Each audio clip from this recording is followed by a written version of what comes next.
October 1920. The fire crackled in the stone hearth, casting orange light across the walls of the ranch house.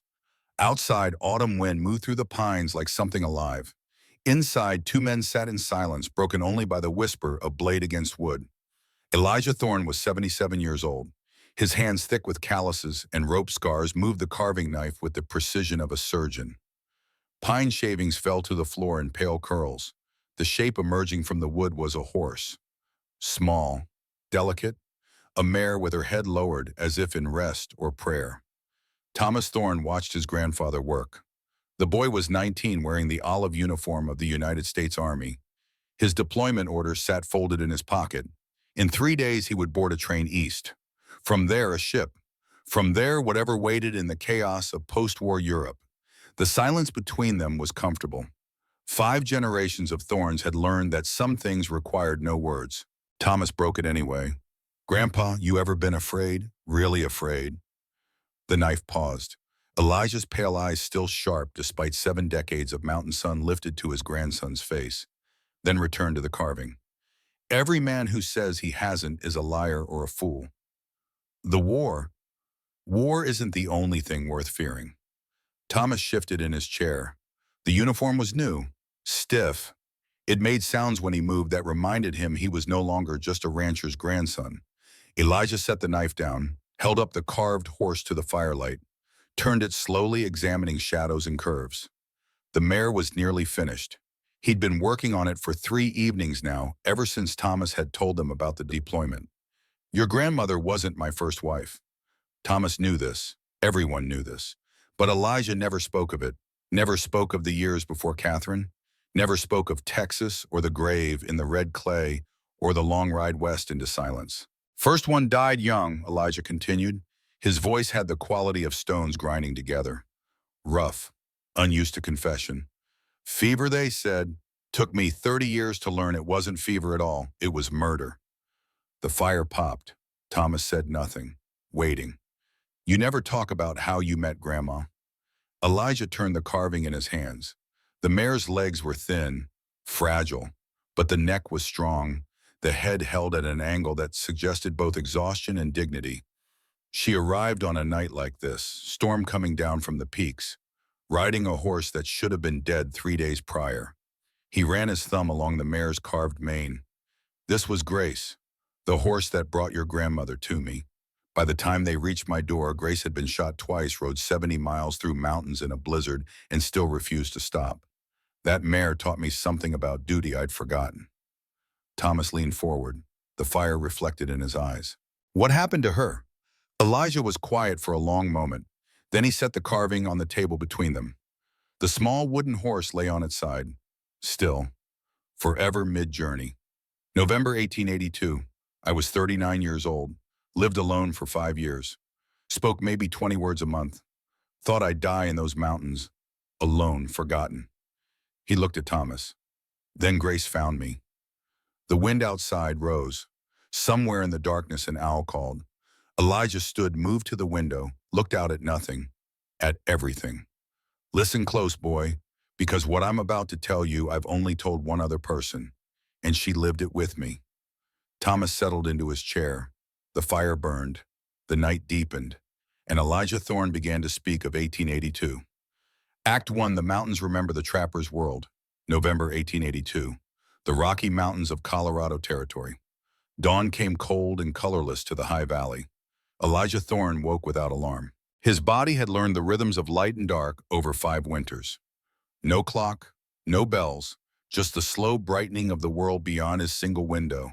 He rose from the sleeping pallet, dressed in the dark, wool pants worn soft with use, flannel shirt patched at both elbows, boots he'd resoled himself last spring.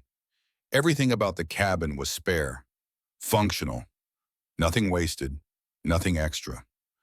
The stone fireplace held embers from last night. He fed it kindling until flames caught. Put the kettle on. While water heated, he checked his rifle by the door. Loaded, cleaned, ready for whatever the day required. Coffee without sugar or cream. He drank standing at the window, watching the valley wake. 5 years since Clara. 5 years since Texas and the grave and the long ride west until his name became just sound without meaning. He'd found this valley by accident, or maybe the valley had found him. Some days he couldn't remember which. The cabin stood at the base of two ridges. Between them ran a creek that never froze even in January. The water came from somewhere deep, somewhere the cold couldn't reach. In summer, wildflowers grew along its banks. In winter, elk moved down from the peaks to drink. He'd built the cabin with his own hands, 20 feet by 16. Every log notched and fitted, every stone in the fireplace chosen for shape and weight. The work had taken 4 months. He'd thought the labor might replace what he'd lost. It had not.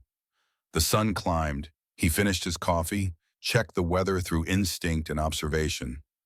Cloud formations, wind direction, the way the horses stood in the small corral, the sound of the creek, all of it told him a story if he knew how to listen. Storm coming, big one, maybe 2 days out. He collected his pack, 3 knives, coil of rope, salt, 2 canvas bags for pelts. He checked the traps in his head, 40 traps across 3 lines, each one positioned with care. Each one baited according to what lived in that particular stretch of forest, or creek, or meadow. Line 1 followed the creek, 6 miles of cold water running fast over smooth stones. Beaver lived there. Otter. Mink when he was lucky. He checked these traps every 2 days. Water animals were particular. They'd slip a trap if it smelled wrong or sat at the wrong angle. A man had to understand their patterns, their preferences, had to think like something that lived half in water and half on land. The first trap held a beaver, adult male, maybe 20 pounds. The pelt was prime, thick winter coat already grown in against the cold to come. Elijah removed it carefully, reset the trap with fresh bait, moved to the next location. By noon, he'd checked 12 traps.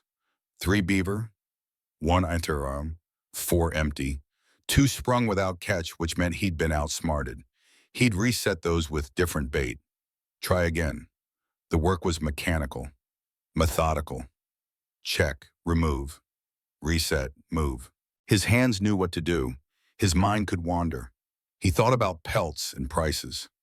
A prime beaver brought $4 in Denver, damaged or poorly skinned, maybe 2. Otter pelts brought 6. Mink 8. Silver fox, if he was blessed, could bring 12 or more. He needed 200 pelts to survive the winter, to buy supplies, to keep the cabin, to keep living this life at the edge of everything. So far this season, he had 85. He thought about silence, how it used to press on him like a physical weight, how in the first year after Clara, he'd wake in the night with his chest tight and his lungs forgetting how to pull air. The silence then was like drowning on land. Now it was different. Now silence was armor, protection, company. He told himself this was enough, told himself this was choice, not sentence. He told himself many things. By mid-afternoon, he'd returned to the cabin. The beaver needed skinning. The work had to be done immediately. Fat set fast once the animal cooled. Set fat meant ruined pelts. Ruined pelts meant wasted effort. Wasted effort meant a harder winter. He worked at the small table outside, used the curved skinning knife Clara had given him their first Christmas. The blade was still sharp. He kept it that way, treated it like a living thing that might leave if he wasn't careful. The technique was simple but required patience. Start at the hind legs, make careful cuts, peel the skin back slowly. Don't nick the hide. Don't leave fat. Each pelt took 30 minutes to skin properly, then another 30 to stretch on a willow frame, then salt to preserve it until he could take a load to Denver in spring. Simple work, endless work, the kind of work that let a man forget he was forgetting. The sun moved lower, the temperature dropped, the horses in the corral began to pace. Not their usual evening restlessness, something else. Buck, the oldest, stood at the fence looking east, ears forward, nostrils working. Elijah paused in his work, watched the horse. Buck was 16 years old, had survived 2 mountain winters before Elijah bought him from a failing ranch in Wyoming. The horse knew things, could read weather, could sense predators before they showed themselves, could feel earthquakes hours before they struck. And Buck never refused food unless something was wrong. Elijah walked to the corral, offered the horse an apple from his pocket. Buck sniffed it, turned away. The elk had moved down from the high country 3 days early. The ravens had been silent all morning. Even the creek seemed quieter, like the water itself was holding its breath. This wasn't just the storm he'd predicted. This was something else, something the animals understood, but he could only sense. He finished the pelts, stored them in the small shed behind the cabin, fed the horses despite Buck's refusal, double-checked the firewood supply, counted ammunition without quite knowing why. 50 rounds for the rifle, 20 for the revolver, enough for any reasonable trouble. Evening came fast. The sky took on the color of old bruises, purple and gray and something darker beneath. The wind shifted, south to north. That meant the storm would bring cold. Real cold, the kind that killed animals caught in the open. He ate alone, beans and salt pork, the same meal he'd eaten for most of 5 years, washed it down with creek water that tasted of stone and ice. After dark, he sat by the fire. Didn't read, didn't carve, just sat and listened to the wind beginning to rise. The cabin creaked. The horses moved restlessly in the barn he'd built too small. Something was coming, not just weather, something that would break the pattern of his days. He should have felt afraid. Instead, he felt something stranger. Almost like relief, the storm arrives. By midnight, the wind had teeth. It came down from the peaks like wolves howling, like something alive and hungry. The cabin shuddered. The fire wavered despite the clothes flew. Outside, the world had disappeared into sound and darkness. Elijah had seen mountain storms before, had weathered dozens alone in this cabin, but this one felt different. The pressure behind it, the way the temperature dropped 20 degrees in an hour, the way the rain came horizontal instead of falling. He checked the door. The bar was solid. Oak, thick as his wrist. It would hold. He checked the windows. Shutters latched. No gaps.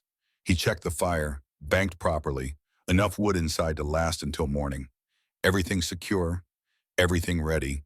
No reason for the tension in his shoulders. No reason for his hand to keep returning to the rifle. He sat in the chair by the fire, dozed, woke, dozed again. Somewhere around 2 in the morning, beneath the roar of the storm, he heard something else. A rhythm that didn't belong. Not wind, not rain, not the random percussion of weather against wood and stone. Hoofbeats. He stood, moved to the window, couldn't see anything through the darkness and the rain. Lightning flashed. Thunder followed close enough to shake the walls. Too close. Whatever was out there was coming straight into the heart of the storm. The sound grew closer, desperate, uneven, like something running on broken legs. Elijah grabbed his oilskin coat, lit the lantern. The rifle felt necessary. He didn't question the instinct, just took it, worked the action, chambered around. He lifted the bar from the door. The wind tried to rip it from his grip. Rain hit his face like thrown gravel. The lantern light barely reached 10 feet. Everything beyond was chaos and shadow. The hoofbeats came from the east. From the direction of the high pass. No one used that trail in good weather. In this storm, it was suicide. Lightning split the sky. For one brilliant second, the world turned white. And in that second, he saw her. A horse, dun-colored. Coat dark with rain and something darker. Head hanging so low the muzzle nearly touched the ground. Body steaming in the cold. Legs trembling, about to collapse. And on the horse's back, a figure, small, dark clothing, slumped forward over the neck with fingers tangled in the mane. The lightning faded. Darkness returned, but the image stayed printed on his vision like a brand. Elijah ran forward.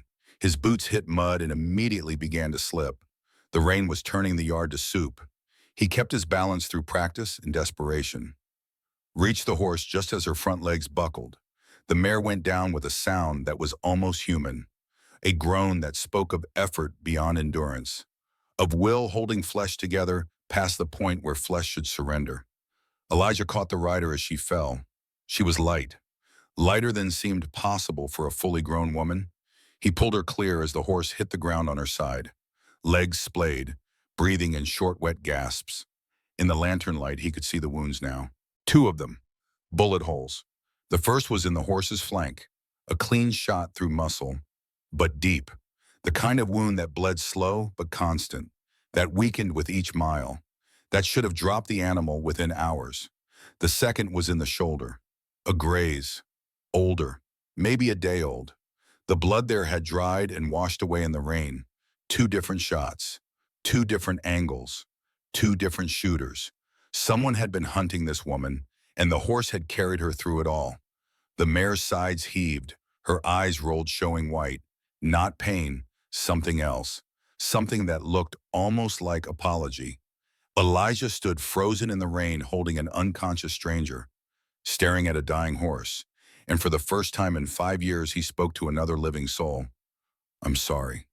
The words were for the horse, for the woman, for himself, for whatever chain of events had brought them to his door in the middle of a storm that should have killed them both. The mare let out one final breath. A shudder passed through her body, then stillness.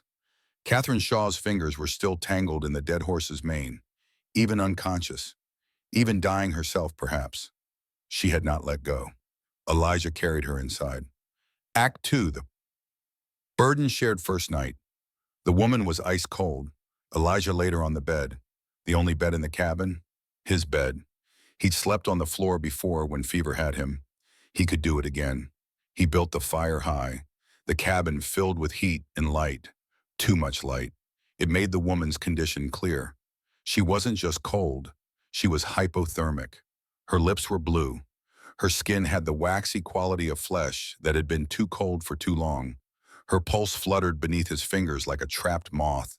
Fast, weak, inconsistent. The wet clothes would kill her if the hypothermia didn't. But she was a woman, a stranger. He couldn't just undress her. Could he? He compromised with conscience. Removed her boots. They fell apart in his hands. The soles had been worn through completely. She'd walked some distance before mounting the horse. Or maybe she'd had to walk when the horse couldn't carry her. He removed her outer cloak. Heavy wool, mud-caked, torn in several places.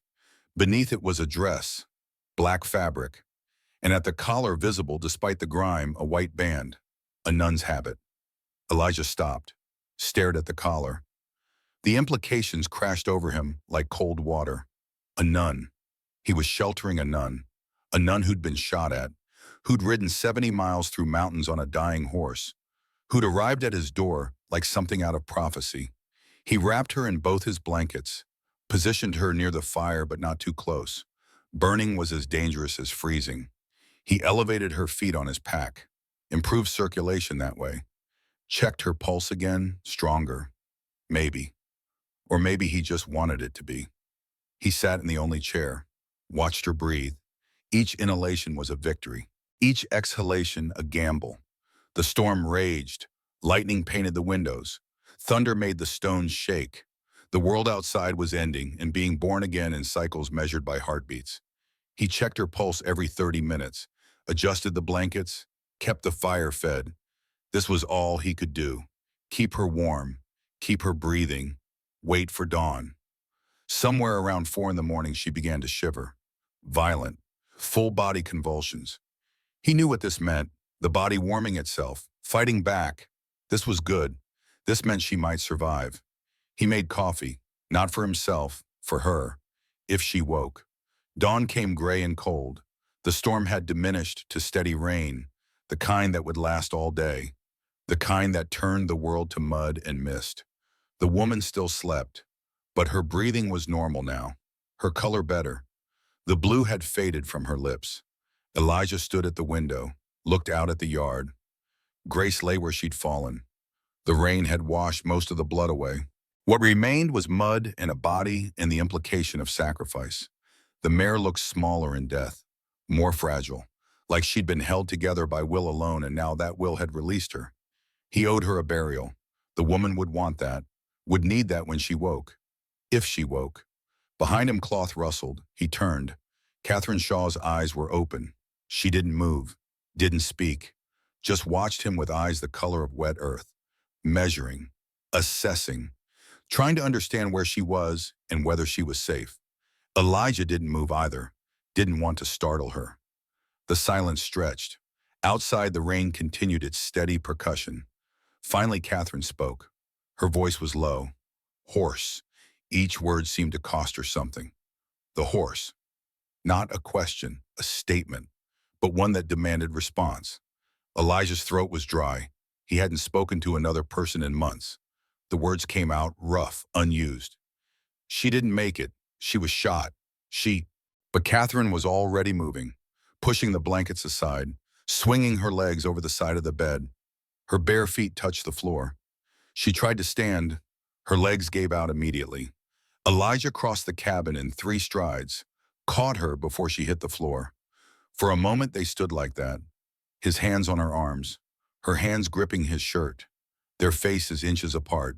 He could feel her trembling, not from cold now, from something else, something that lived in the tightness of her jaw and the darkness behind her eyes.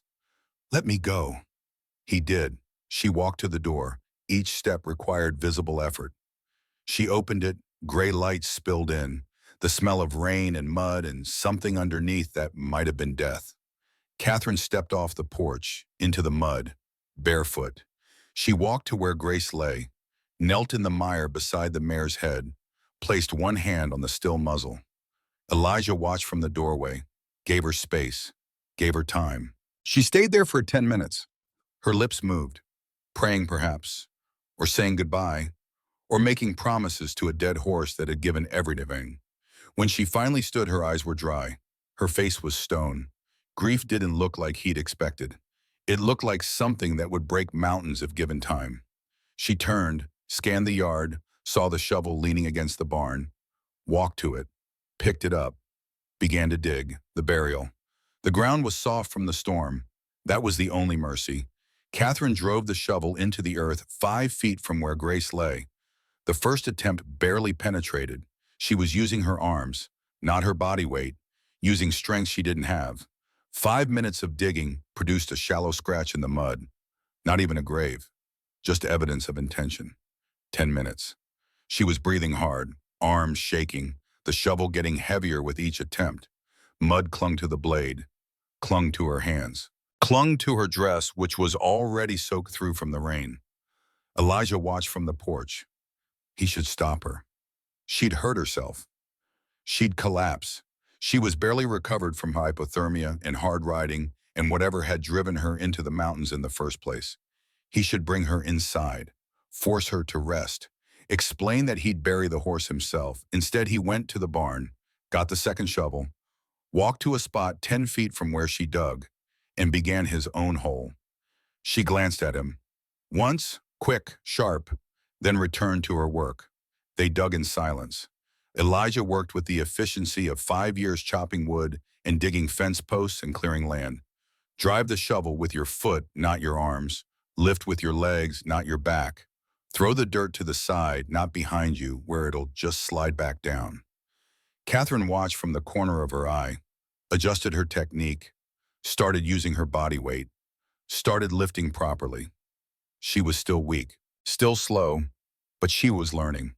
The sun climbed, the rain stopped. Clouds remained, but the worst of the storm had passed. They dug for 2 hours.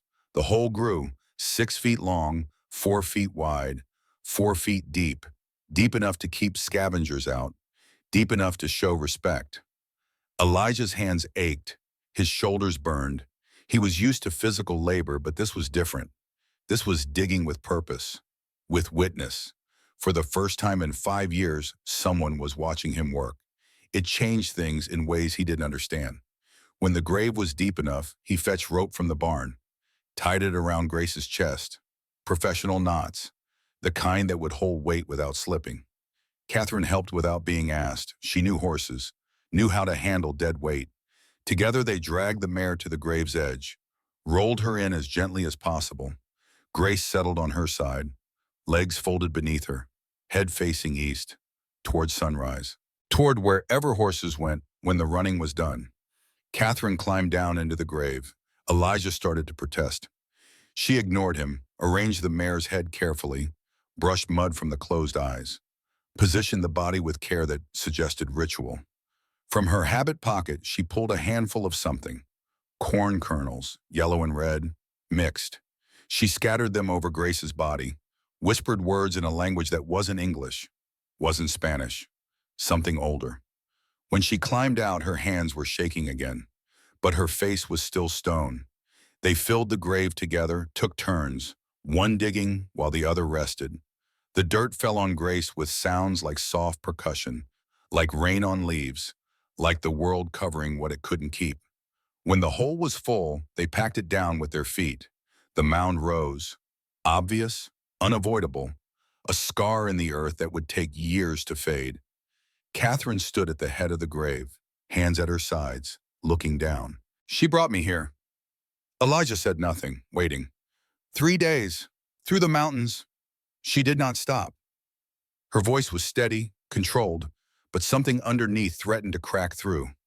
I told her to stop, to rest. She would not. The crack appeared. Barely. Just a slight waver on the last word. She knew. Catherine turned to face him. Direct eye contact for the first time. Her eyes held pain and something harder. Something that looked like iron. She knew I needed to be somewhere safe. And she found this place. She found you. The words hung between them. Accusation and gratitude mixed together. You're responsible now. You're part of this, whether you want to be or not. Elijah didn't know what to say. Words had never been his strength, even before the silence. Even when Clara was elusive and patience was easier. He settled for basics. What's your name? Sister Catherine Shaw, Sacred Heart Mission. She waited, testing whether he'd ask more. Whether he'd demand explanations she wasn't ready to give. He didn't. Elijah Thorne, she nodded once, filing the information away. Still assessing, still deciding whether this man with the scarred hands and the careful eyes was safe or just another kind of danger. I will stay. Not a question, not a request, a statement of fact. Elijah thought of 5 years of silence. The weight of it, the way it pressed on him in the dark hours, the way it had become both prison and protection. Barn has a cot. It's dry. No. Her eyes remained on the grave. I stay here. With her. Tonight. Before he could argue, she sat down beside the mound, drew her knees to her chest, wrapped her arms around them. Her habit was still wet. The evening was coming cold. She'd freeze out here. He started to protest, stopped, recognized something in her posture, in the set of her jaw. Some things couldn't be argued with. Some grief had to run its course like fever. You could only wait it out. He went inside, found a second blanket, the one that smelled of pine smoke and wool, brought it out, draped it over her shoulders. She took it without looking at him. He returned to the cabin, sat at the window, watched her silhouette against the darkening sky. Night fell. Stars emerged. The storm had cleared everything, left the air cold and sharp and full of distance. Catherine didn't move. Neither did Elijah. Dawn found them both exactly where they'd been. Her beside the grave, him at the window, neither having slept, both keeping vigil for different reasons that might have been the same reason. When the sun rose, Catherine stood, brushed dirt from her habit, looked at the grave one final time, then walked to the barn without glancing back. Elijah watched her go. Then he looked at the grave, at the mound of fresh earth, at the evidence that his solitude had been broken. He should have felt invaded, disrupted, angry at this intrusion into his carefully maintained isolation. Instead, he felt something he hadn't felt in 5 years. He felt necessary. Act 3 earned high trust first days. Catherine emerged from the barn at dawn. Elijah was already gone, checking his trap lines, maintaining his routine, as if nothing had changed, as if a nun hadn't appeared in a storm on a dying horse and buried that horse in his yard and then slept in his barn. She found coffee made, still warm, left for her without ceremony or note. The cabin was spare, functional. Everything had a place and occupied it with precision. This was the home of a man who'd learned to live with only what he could carry. Or maybe a man who'd learned that possessions were just another kind of weight. She poured coffee, sat at the table. Her body ached, riding and digging and grief. All of it combined into one long bruise from shoulders to calves. But she was alive. Grace had succeeded, had brought her to safety. To the strange, quiet man who asked no questions and expected no answers. She explored the cabin carefully, not snooping, assessing, understanding what kind of man she'd found herself dependent on. The food stores told her he was practical. Beans, salt pork, cornmeal, coffee, nothing fresh, nothing that wouldn't keep through winter. The stores of someone who went to town rarely and resented the necessity. The herbs told her he had basic knowledge. Willow bark for pain, yarrow for wounds. Common plants. Nothing sophisticated. Nothing that suggested deep understanding of medicine. She added her own. From the leather pouch she always carried, golden seal, echinacea, dried mushrooms with antibiotic properties. The tools of her trade. By noon she'd made a meal. Beans with herbs he wouldn't recognize. Flavors from her grandmother's teaching. The smell filled the cabin, made it feel less like a tomb and more like a home. Elijah returned mid-afternoon, paused in the doorway, took in the scene, the cooking, the rearranged herbs, the evidence that his space had been altered. He said nothing, just nodded once, washed his hands in the basin, sat at the table. They ate in silence.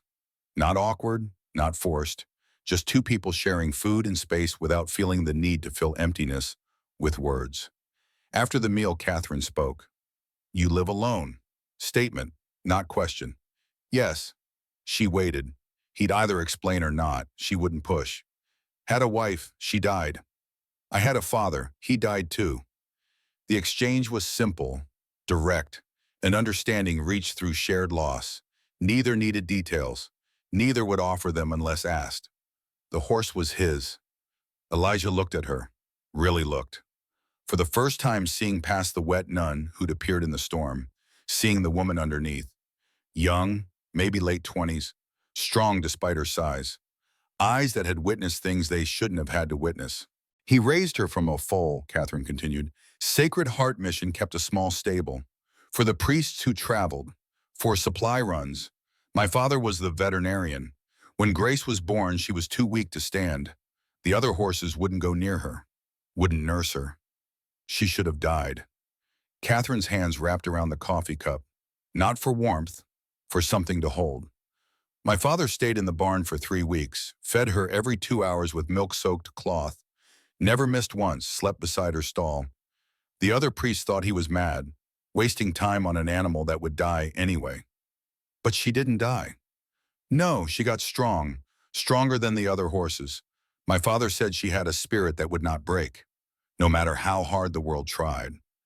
Catherine almost smiled, almost. He said that's why God sent her to him, to teach him about stubbornness.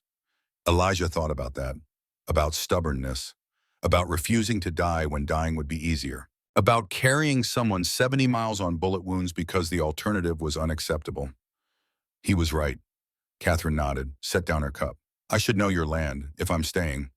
The words were practical, but they were also a test. See if he'd allow it. See if he'd trust her with knowledge of his territory, or keep her confined like a prisoner in protective custody. Elijah stood. Come on then, the trap lines. They walked the forest in silence. Elijah led. Catherine followed.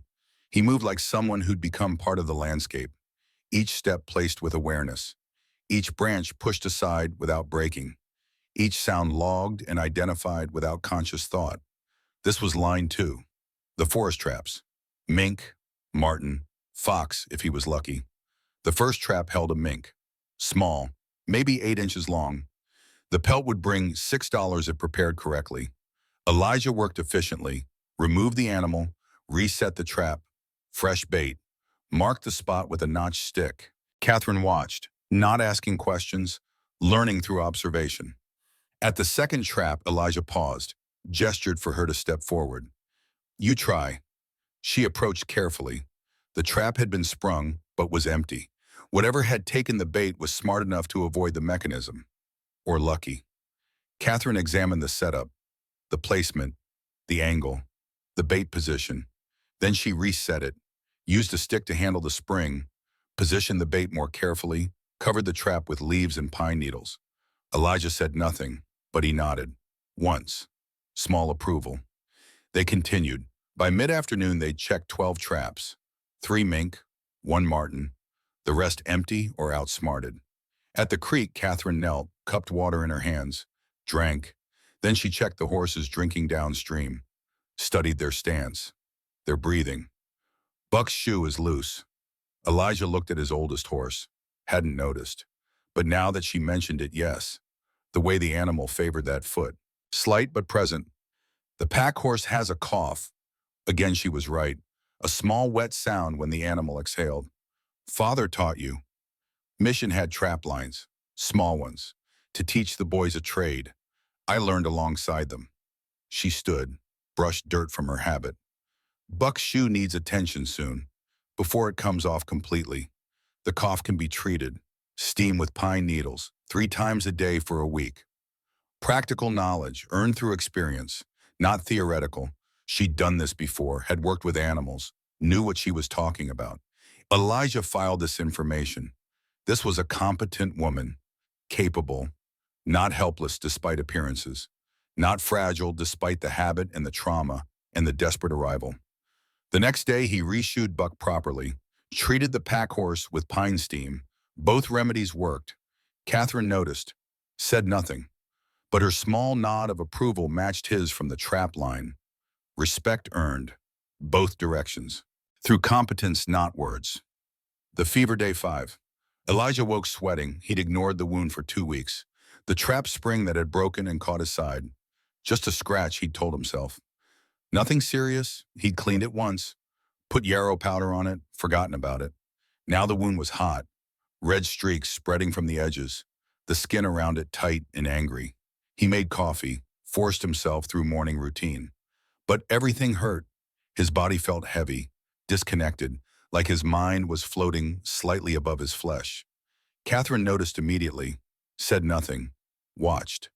At noon, he barely ate. Evening, he was sweating despite the cold cabin. Night, he woke drenched and shaking. The room spun. He tried to stand. His legs gave out, fell sideways, hit the table. Cups shattered. Wood scraped against stone. The door opened, Catherine running from the barn in darkness, still wearing her habit, hair covered despite sleep. She was beside him in seconds. Hand on his forehead, then his pulse. Her training took over. Assessment before action. Where are you hurt? He tried to answer. Words came out slurred. Wrong. She unbuttoned his shirt without asking permission.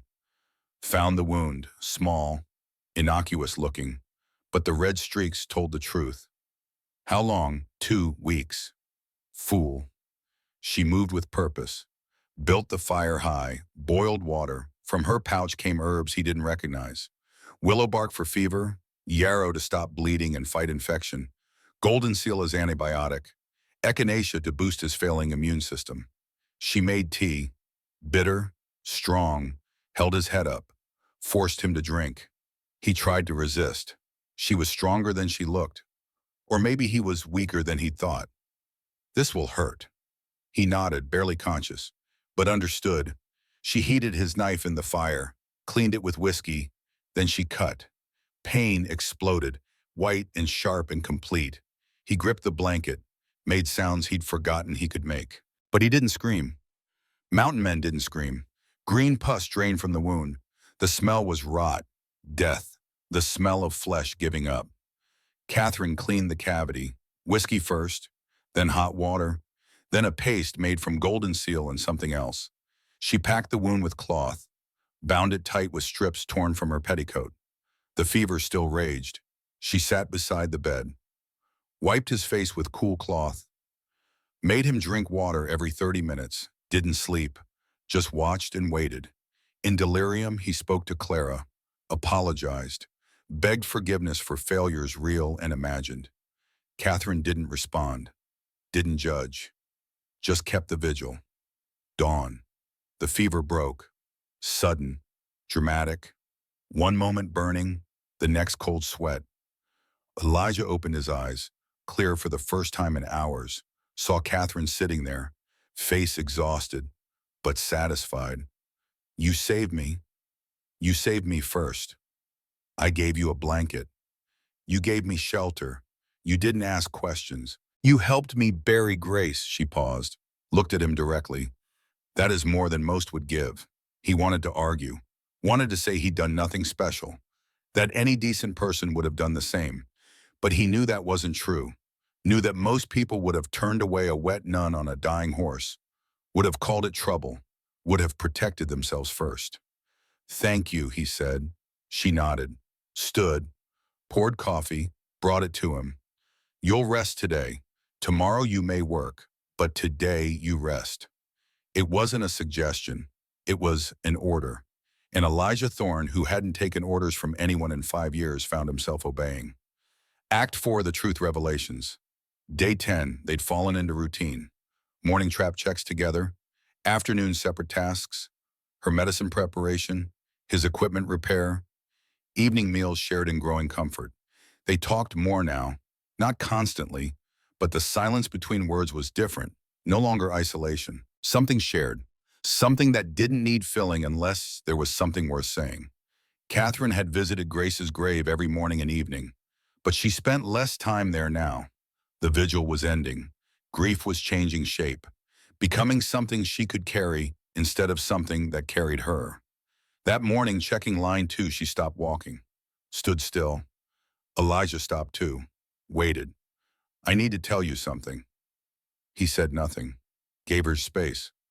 Why I ran, why Grace was shot. Still nothing. She'd tell it in her own time, her own way. Sacred Heart Mission. 3 months ago, Marshal Vernon Crane arrived with papers, said the mission land belonged to Blackstone Land Company. Father Superior refused. 300 orphans. Nowhere else to go. Catherine's voice was steady, clinical, reporting facts. Crane gave us 30 days. Then he'd take it by force. Father Superior petitioned the territorial governor. 2 days before the hearing, Father Superior was found dead. Fever, they said. Tragic. Elijah watched her face, saw stone cracking, saw the truth beneath. Next week, 2 more priests died, same fever. But I was in the infirmary that night. I saw Deputy Carson put something in their medicine. When I confronted him, he told me to be quiet, or the orphans would suffer. Her hands clenched. I went to Father Superior's office, found a ledger, hidden in a false bottom. Names, 18 names, landowners, priests, tribal leaders, all dead within 4 years. And beside each name, a payment, always to VC Vernon Crane, always from Blackstone. She pulled the ledger from her habit. Small, leather-bound, water-stained but intact. Handed it to Elijah. He opened it, read. Page after page of names and dates and numbers. The bookkeeping of murder. He reached the last page. The last entry, E. Thorne, Valleyland, $500. His name, his land, his death already planned. They were coming for me, he said, voice hollow. Whether you arrived or not. Yes. He closed the ledger, looked at her. Then we prepare, together. You don't have to, I'm already involved. Was involved before you arrived. Besides. He looked at Grace's grave, visible from where they stood. You buried a horse. Can't turn away someone who does that.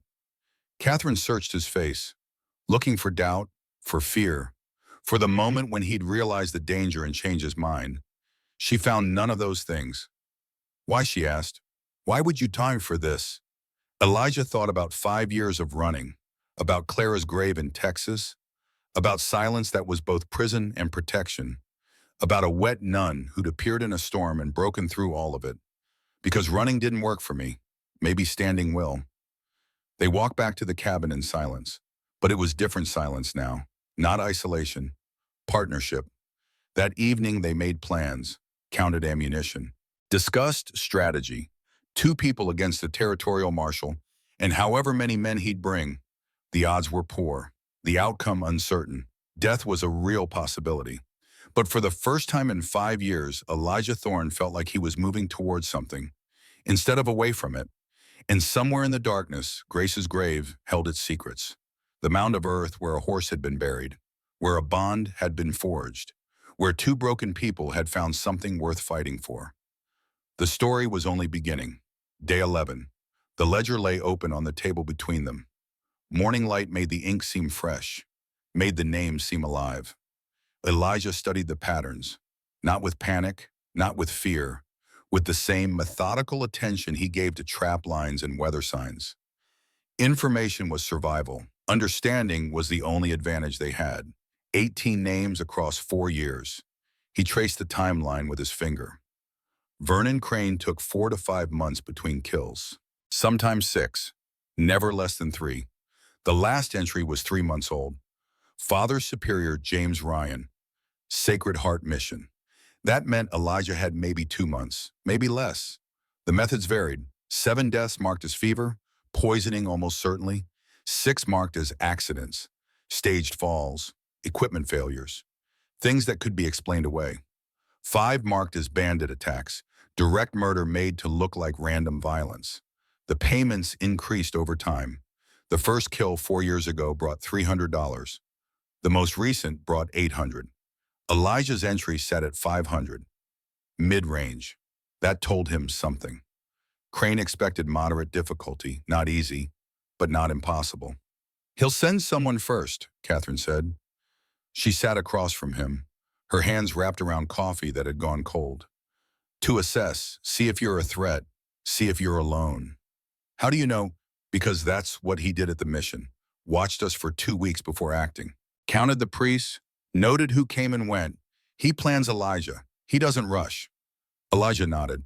This matched the ledger, the careful spacing of deaths, the varied methods, the increasing sophistication. This wasn't a hothead killer. This was someone who understood patience, who knew that suspicion required pattern, who made each death look separate and explainable. Our advantages, Elijah said, not a question. A list they needed to build. You know this land, every ridge, every trail, every place to hide or ambush. I can shoot, not expert, but competent at hunting distance. Catherine added her piece. I know his tactics, saw them used at the mission. He'll try legal pressure first, make it seem official, make you the criminal for resisting. I can shoot too, not as well as you, but adequately.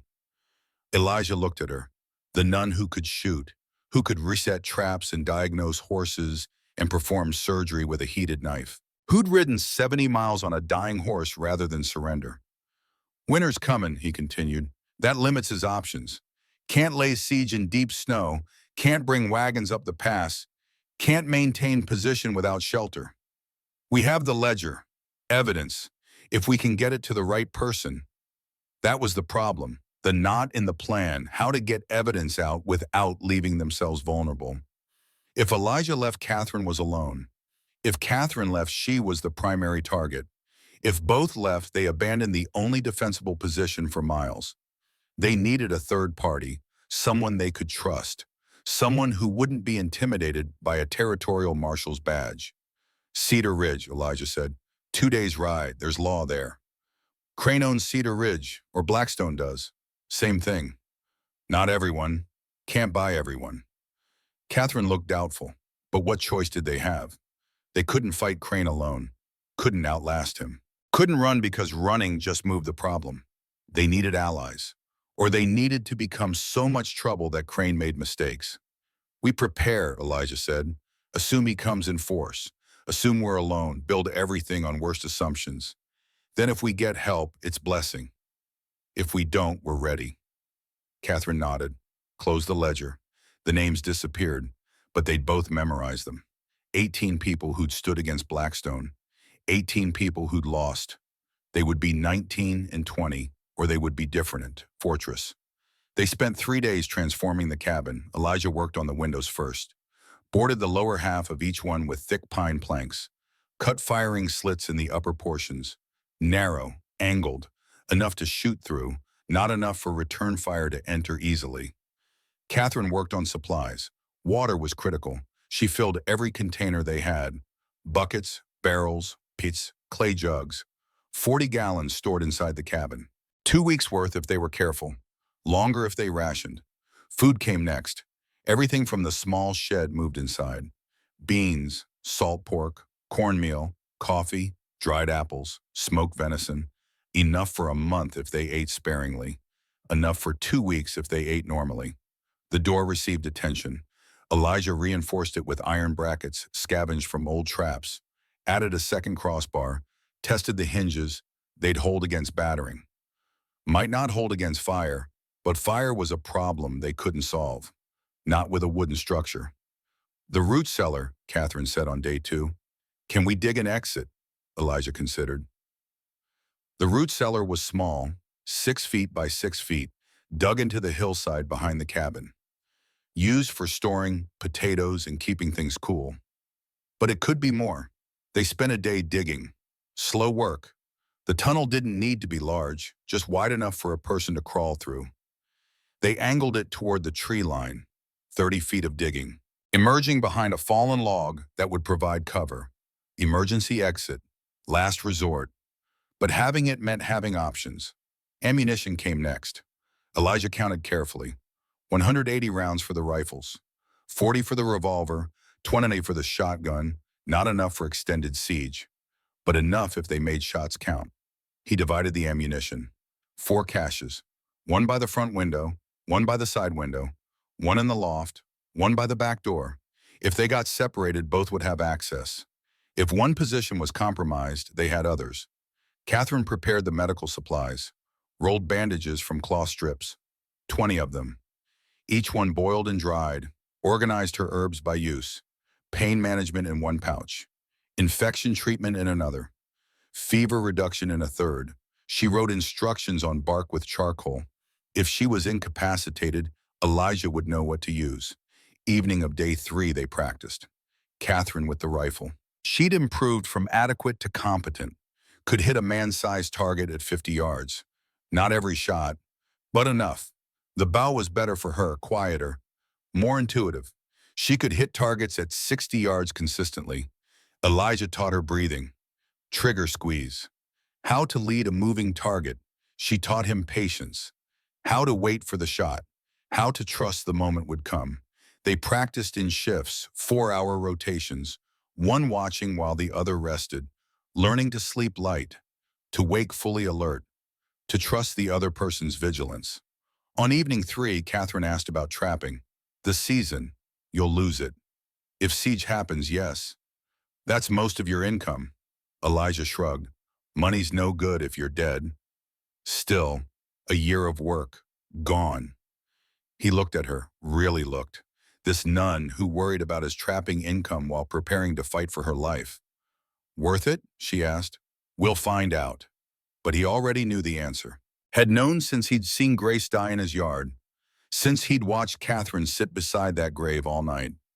Some things were worth more than money, worth more than comfort, worth more than one man's careful isolation. Day 4 brought talks, small ones, filling the space between preparation tasks. Catherine asked about trapping economics. Elijah explained, $4 for prime beaver, 2 for damaged, 6 for otter, 8 for mink, 12 for silver, fox if you got lucky. Need 200 pelts to survive a winter. Currently had 85. And if you lose the season, work something else. Ranch hand, guide, something. She absorbed this, filed it away, understanding that she'd cost him more than just danger, had cost him his livelihood, his year of work, his careful plans. I'm sorry. Don't be was my choice. Still nothing. You're here. That's what matters. Day 5, Elijah asked about mission life. Catherine described it. Morning prayers, teaching orphans to read, evening vespers, the rhythm of a life structured around service and devotion. Do you miss it? Long pause. Catherine looked at Grace's grave, visible through the window.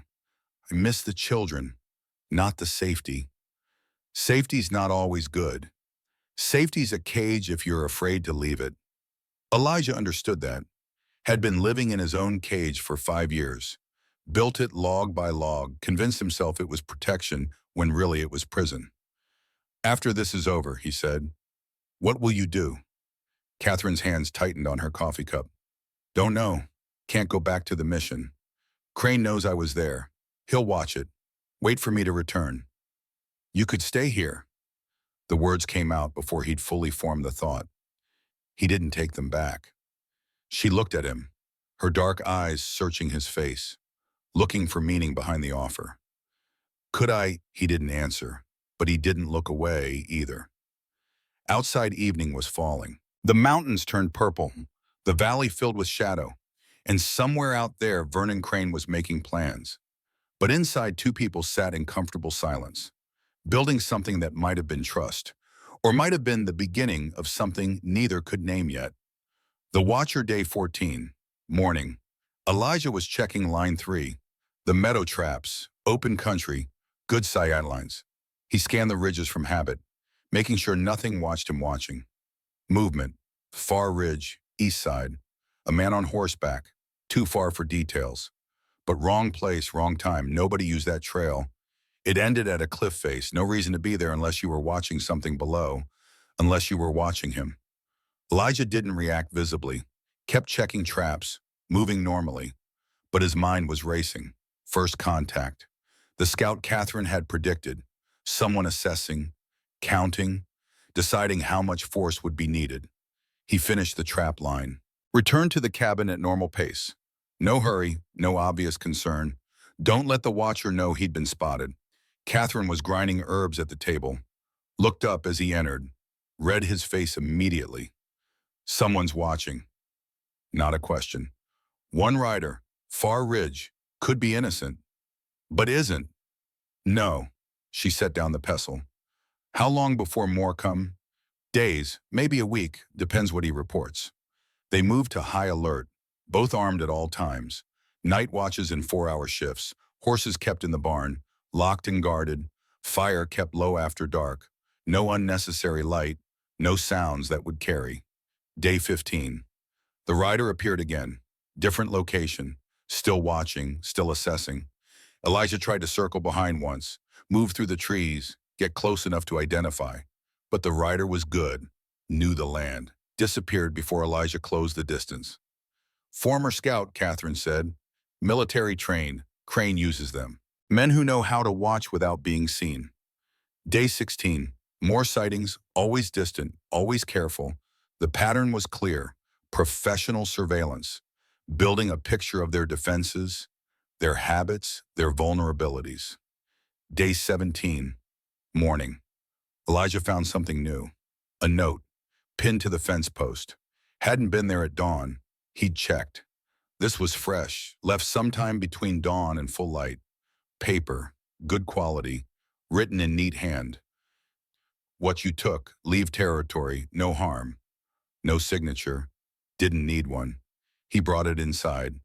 Catherine read it, face expressionless. I could go, leave the ledger. You'd be safe. You'd be dead within a day. Better one than both. No. She started to argue. He cut her off. You stayed beside Grace's grave all night. Didn't have to, did anyway. I can do the same for you. Catherine studied his face, looking for doubt, for the moment when self-preservation would override principle. She found none. Then what do we do? Elijah found paper, wrote his own message, pinned it to the same post. Come talk. No ambush, no tricks, just talk. Catherine watched him. He won't come. Then we'll know he's serious. We already know that. Then it's war. The word hung between them. War. Not defense, not survival, war. Active, intentional, something you chose knowing the cost. Day 18, dawn. 6 riders appeared on the ridge. Elijah spotted them from the window, woke Catherine from her rest shift. They stood together, watching. The lead rider wore something that caught the light. Medal, a badge, territorial marshal. Vernon Crane, 5 deputies with him, all armed, all capable looking. They made camp in full view, pitched tents, built fire, settled in like they had all the time in the world. The message was clear. We're not hiding, we're not rushing, we're coming, and there's nothing you can do to stop us. Catherine wrapped her rosary around her hand. The beads clicked softly. Prayer or preparation? Maybe both. He'll give us a chance to surrender, she said. He always does. Makes the killing look legal. Elijah checked his rifle, made sure the action was smooth. The sights aligned. Then I'll make sure he doesn't get that chance. Outside the sun climbed, the temperature rose. The day stretched ahead of them. And on the ridge, 6 men waited. The siege was beginning. Act 2, the town's choice. Cedar Ridge decides 19 miles south of Elijah's cabin. Cedar Ridge woke to news. The town was small, 200 souls, 1 main street, general store, saloon, church, blacksmith, boarding house. The kind of place where everyone knew everyone, where secrets lasted about 5 minutes, where news traveled faster than horses. And the news this morning was Vernon Crane. Margaret Cooper saw them first. She was sweeping the porch of her boarding house when 6 riders came down the main street. 5 continued north toward the mountains. 1 stopped. Marshall Crane. She recognized him immediately. Everyone did. He'd been territorial marshal for 12 years. Had the kind of face you didn't forget.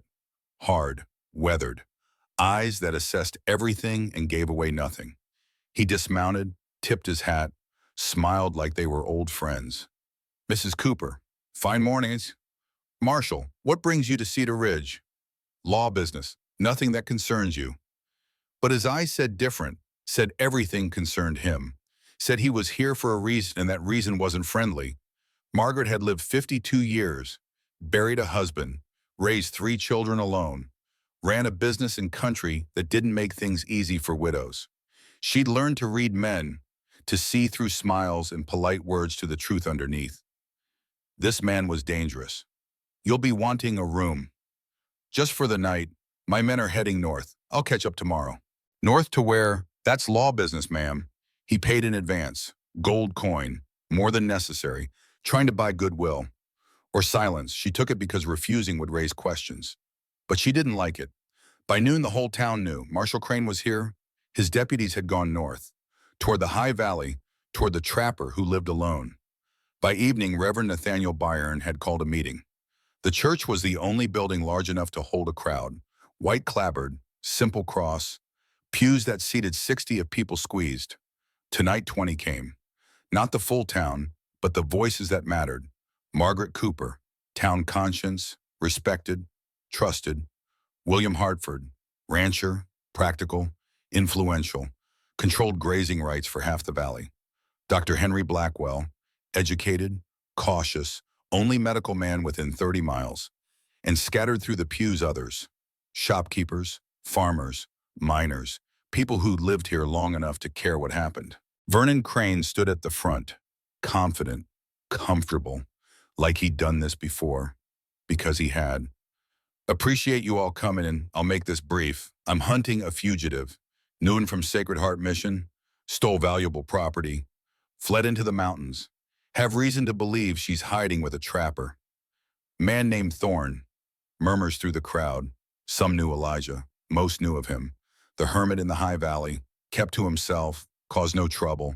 Bought supplies twice a year and spoke to no one. Need to bring her in. Peacefully if possible. But I need this town's support. Margaret Cooper stood. She didn't raise her hand. Didn't wait to be called on. Just stood. And when Margaret stood, people listened. What did she steal? Mission records, property documents. And why would a nun steal those? That's not your concern, ma'am. It is if you're asking Cedar Ridge to help hunt her. The room shifted, people leaning forward. This was getting interesting. William Hartford spoke next. What happens if we don't help? Crane's smile tightened. Then I question whether Cedar Ridge supports law enforcement. That sounds like a threat, Marshal. It's a fact. Jer Blackwell stood. He was younger than the others, 47, but educated, medical degree from Boston. People respected his opinions even when they didn't like them. Have you considered she might have legitimate reason to run? Doctor with respect, that's for courts to decide. And if she doesn't live to reach court, the tension spiked, Crane's jaw tightened, but he kept his voice level. I uphold the law, nothing more. That's not what I asked. Reverend Burns stepped forward. He was 58, gray beard, kind eyes, but steel underneath the kindness. A man of God who'd seen enough of the world to know God didn't stop bullets. As a man of God, I must ask, what evidence do you have of wrongdoing, theft of property, fleeing lawful authority? Well, that's not evidence, that's accusation. Crane's facade cracked, just slightly. Reverend, I don't need to justify myself to. Yes, you do, because you're asking our help, and we have the right to know what we're helping with. In the back, Samuel Garrett stirred. He was 32, one of Crane's deputies, had been for 4 years. Quiet man, did his goal, caused no trouble, but tonight something was bothering him. Marshal, permission to speak. Crane turned, irritated. What is it, Garrett, the trapper? Thorne. He hasn't broken any laws. He's harboring a fugitive. Is she a fugitive if she hasn't been charged? The room went quiet. Good question. Legal question. The kind that made people think. Crane's face darkened. Deputy Garrett, outside now. They left. The door closed. Through the walls raised voices, not words, just anger. When they returned, Garrett's jaw was tight. Crane's face was composed again. Professional mask back in place. Any other questions? Hartford stood. We need to think about this. As a town, this is a big decision. What's to decide I'm a territorial marshal? I have authority. You have authority over law, not over conscience. Margaret spoke again. We should send someone to check on Thorne, hear his side before we choose. Crane's eyes narrowed. That would be interference with territorial law. No, it would be being good neighbors, checking on a man who lives alone, making sure he's safe. Checkmate. Crane couldn't stop them from visiting a neighbor, not without showing his hand, not without proving this was more than law business. I'll go, Margaret said. Dr. Blackwell stood. I'll accompany you. Reverend Byrne nodded, and I. Crane stared at them, calculating, trying to find an angle, an argument, a threat that wouldn't expose him. He found none. You interfere with my operation, there will be consequences. Margaret met his eyes. We're not interfering. We're being neighbors. They left the church, the meeting over. The town divided. Some would support Crane, maybe 25%. Fear of authority, trust in badges, desire to avoid trouble. Some would support the refugee, maybe 35%. Distrust of Crane, sympathy for a nun, sense that something wasn't right. The rest would stay neutral, 40%, afraid, confused, wanting no part of any of it. That night, Margaret packed supplies, food, blankets, medicine. Tomorrow they'd ride north, visit the hermit, learn the truth. And somewhere in the darkness, Samuel Garrett lay awake, thinking about his brother, about mining accidents, about the way Crane had smiled when explaining Daniel's death 3 years ago, thinking about ledgers and names and payments, thinking about justice. The delegation, day 20. Mid-morning, Elijah spotted them from the window. 3 riders, different from Crane's men, slower, more careful. One was a woman. He signaled Catherine. She moved to her position, rifle ready but not aimed. They discussed this. If allies came, they needed to be careful, but not threatening. The rider stopped 50 yards out, made no aggressive moves. The woman called out, Mr. Thorne, I'm Margaret Cooper from Cedar Ridge. We're not with Marshal Crane. May we approach? Elijah stepped onto the porch, rifle lowered but visible. Depends. Who's we? Myself, Dr. Blackwell, Reverend Fern. We'd like to talk. He studied them. The woman was older, dignified, carried herself like someone used to being taken seriously. The doctor had the look of education, clean hands, good posture. The Reverend wore his collar openly, not a threat, at least not an obvious one. Come ahead, but understand, I'm prepared for trouble. They dismounted, walked forward slowly, hands visible.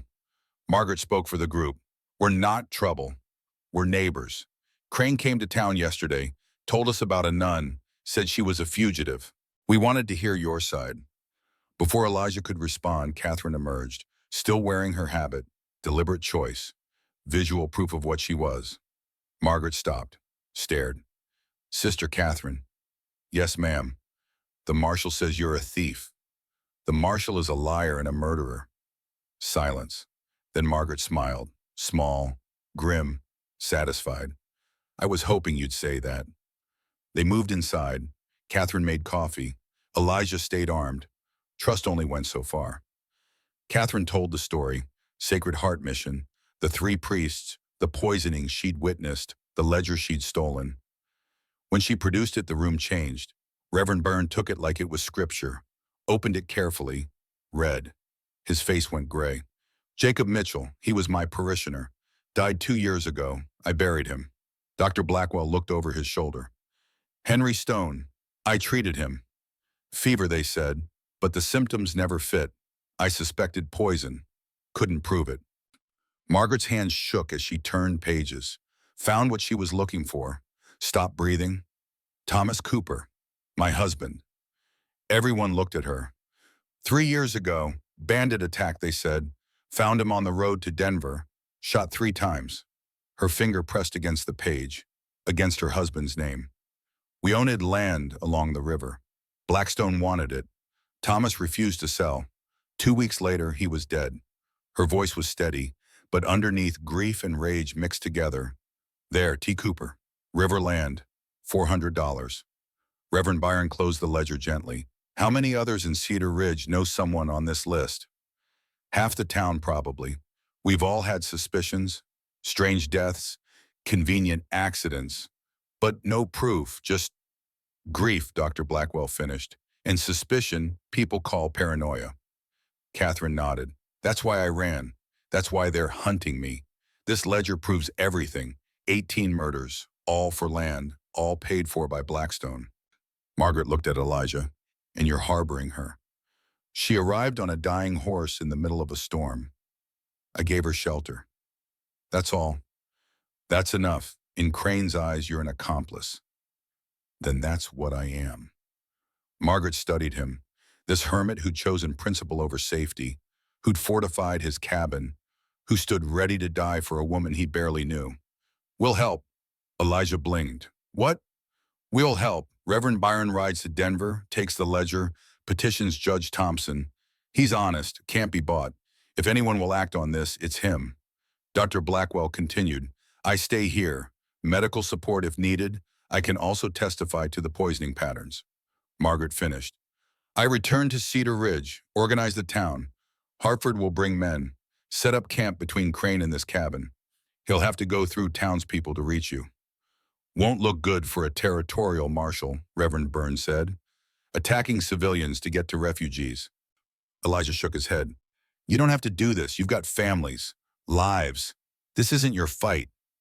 Margaret's eyes hardened. My husband is in that ledger. This became my fight 3 years ago. I just didn't know it. Hartford would bring 10 men, position them strategically, create a buffer, force Crane to back down or attack openly where witnesses could see. Catherine's voice was soft, almost disbelieving. Why you don't know me? Margaret took her hand. I know what it's like to lose someone to Crane. I know what it's like to feel helpless, to know something's wrong but have no proof, no power. She looked at the ledger. Not anymore. They made plans quickly. Reverend Byrne would leave immediately. 3 days hard riding to Denver. Maybe 4. Present the ledger to Judge Thompson. Get warrants issued, return with federal marshals. That meant holding out for a week, maybe longer. Dr. Blackwell unpacked his medical supplies, organized them beside Catherine's herbs. 2 healers, better than 1. Margaret mounted her horse, looked down at Elijah and Catherine. You hold this cabin, we'll hold the law. Between us, maybe we hold long enough for justice. She rode south. Reverend Byrne rode east toward Denver. Dr. Blackwell stayed, made himself useful, checking their fortifications, suggesting improvements. That night, Elijah sat on the porch with Catherine, watched the fire on the ridge where Crane's camp glowed. We have allies. Yes. Didn't expect that. Neither did I. They sat in silence, not uncomfortable. Just 2 people absorbing the fact that they weren't alone anymore. That people they'd never met were willing to stand with them, risk for them. It changed the equation, changed what was possible. On the ridge, Crane watched the cabin, watched the smoke from Elijah's chimney, wondered what was happening, what was being planned. And in his camp, Samuel Garrett lay awake, thinking about his brother Daniel, about mining accidents, about ledgers and names, about justice that was 30 years too late. The deputy's choice night, Crane's camp. Samuel Garrett couldn't sleep, lay in his bedroll, staring at stars, thinking. Daniel had died 3 years ago. Mining accident, they said. Tunnel collapse. Found him 2 days later, crushed beneath tons of rock. Gave him a proper burial. Marshall Crane himself attended. Gave a speech about the dangers of mining, about how good men sometimes died. Samuel had believed it, had no reason not to. Accidents happened. Mining was dangerous. Daniel had known the risks. But tonight, lying under these same stars, Samuel couldn't stop thinking about Margaret Cooper's face. The way she'd looked at that ledger. The way her finger had pressed against her husband's name. T. Cooper.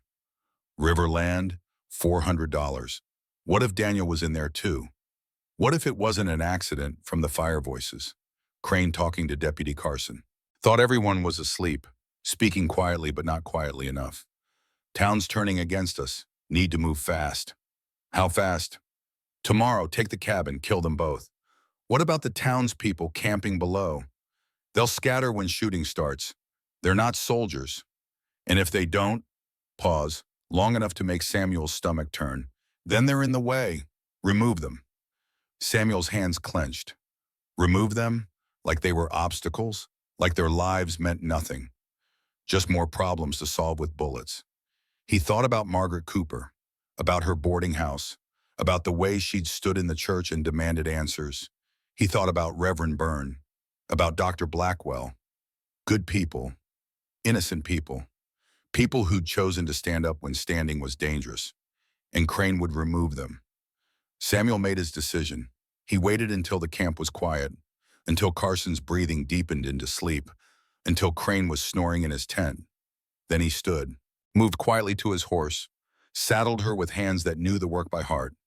Didn't take his rifle, just his revolver. Taking the rifle would look hostile, taking nothing would look stupid.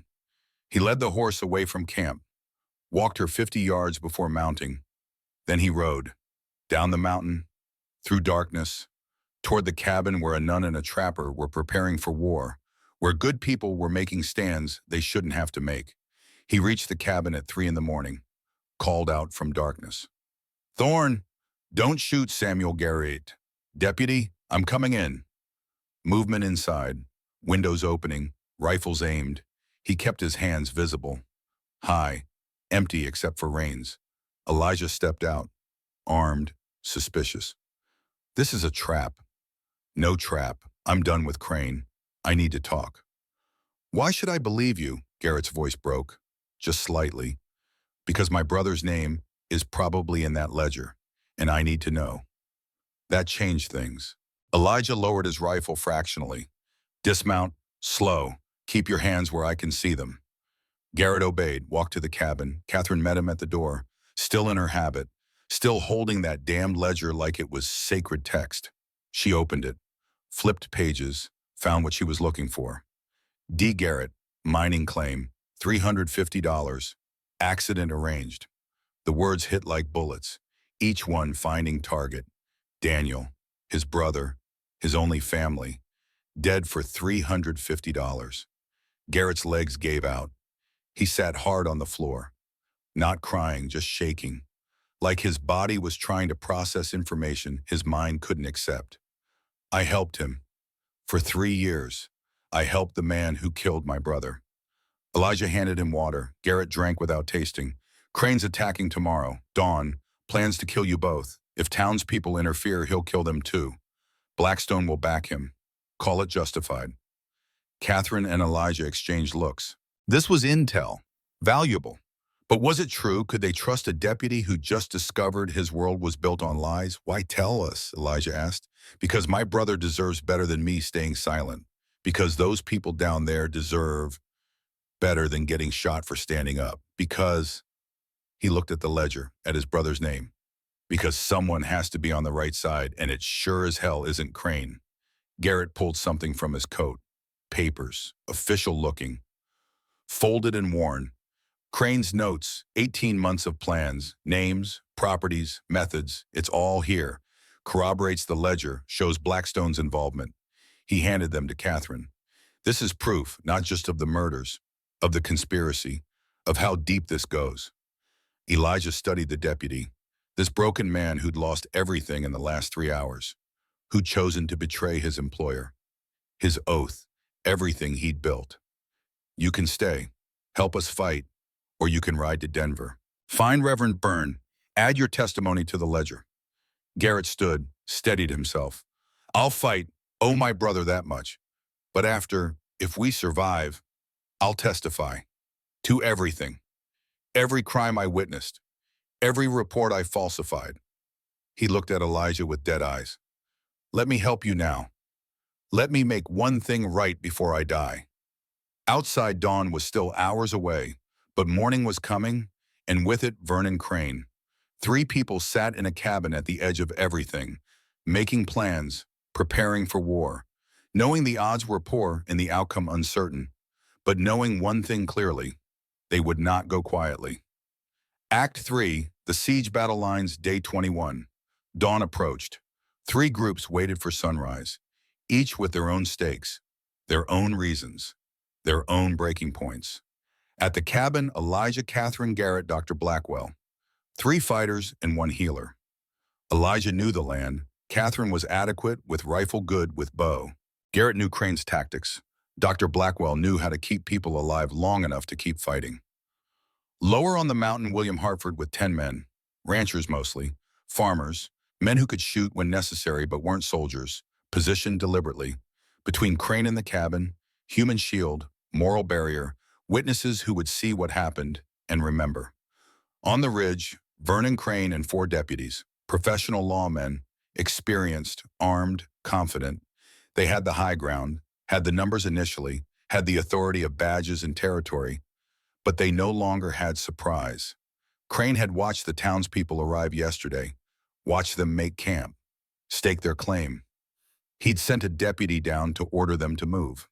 Hartford had refused, politely, but absolutely. Now Crane had a problem. He couldn't attack the cabin without going through civilians, couldn't kill civilians without consequences, not with federal marshals potentially riding from Denver, not with his operation already exposed. But he also couldn't retreat, couldn't let a nun and a trapper defy him, couldn't allow evidence of his crimes to survive. He was cornered, and cornered men made mistakes. Dawn broke cold and clear. The mountains turned gold, the valley filled with light, perfect visibility, perfect conditions for violence. Crane descended alone. White flag, mockery of parley, stopped 50 yards from Hartford's position, called out, "Hartford, this is law business. Move your people aside." Hartford stepped forward, met him in no man's land, both unarmed, both tense. "Can't do that, Marshal. These people are under our protection. You're interfering with territorial law. We're protecting our neighbors. That's legal." "That's right. Your neighbors are harboring a fugitive. According to you, we'd like to hear their side." Crane's jaw tightened. "This isn't a debate. No, it's a standoff, and you started it." Hartford gestured to his men, to the cabin beyond, to the whole situation. "You want that woman, you go through us, all of us, and we'll remember what happened here. We'll testify. We'll tell everyone how a territorial marshal killed civilians to hide his crimes." "I'm hiding nothing." "Then why not wait for the territorial judge? Why the rush?" Checkmate. Crane had no good answer. Any response exposed his desperation. He turned, rode back to his men. Hartford returned to his position. Both groups waited. At the cabin, Elijah watched through a firing slit, saw the parley, saw Crane return, saw the calculation happening. "He'll attack today," Garrett said. "He's out of time, out of options." "House ha." "Surround the cabin, fire from multiple angles, try to burn us out or force surrender."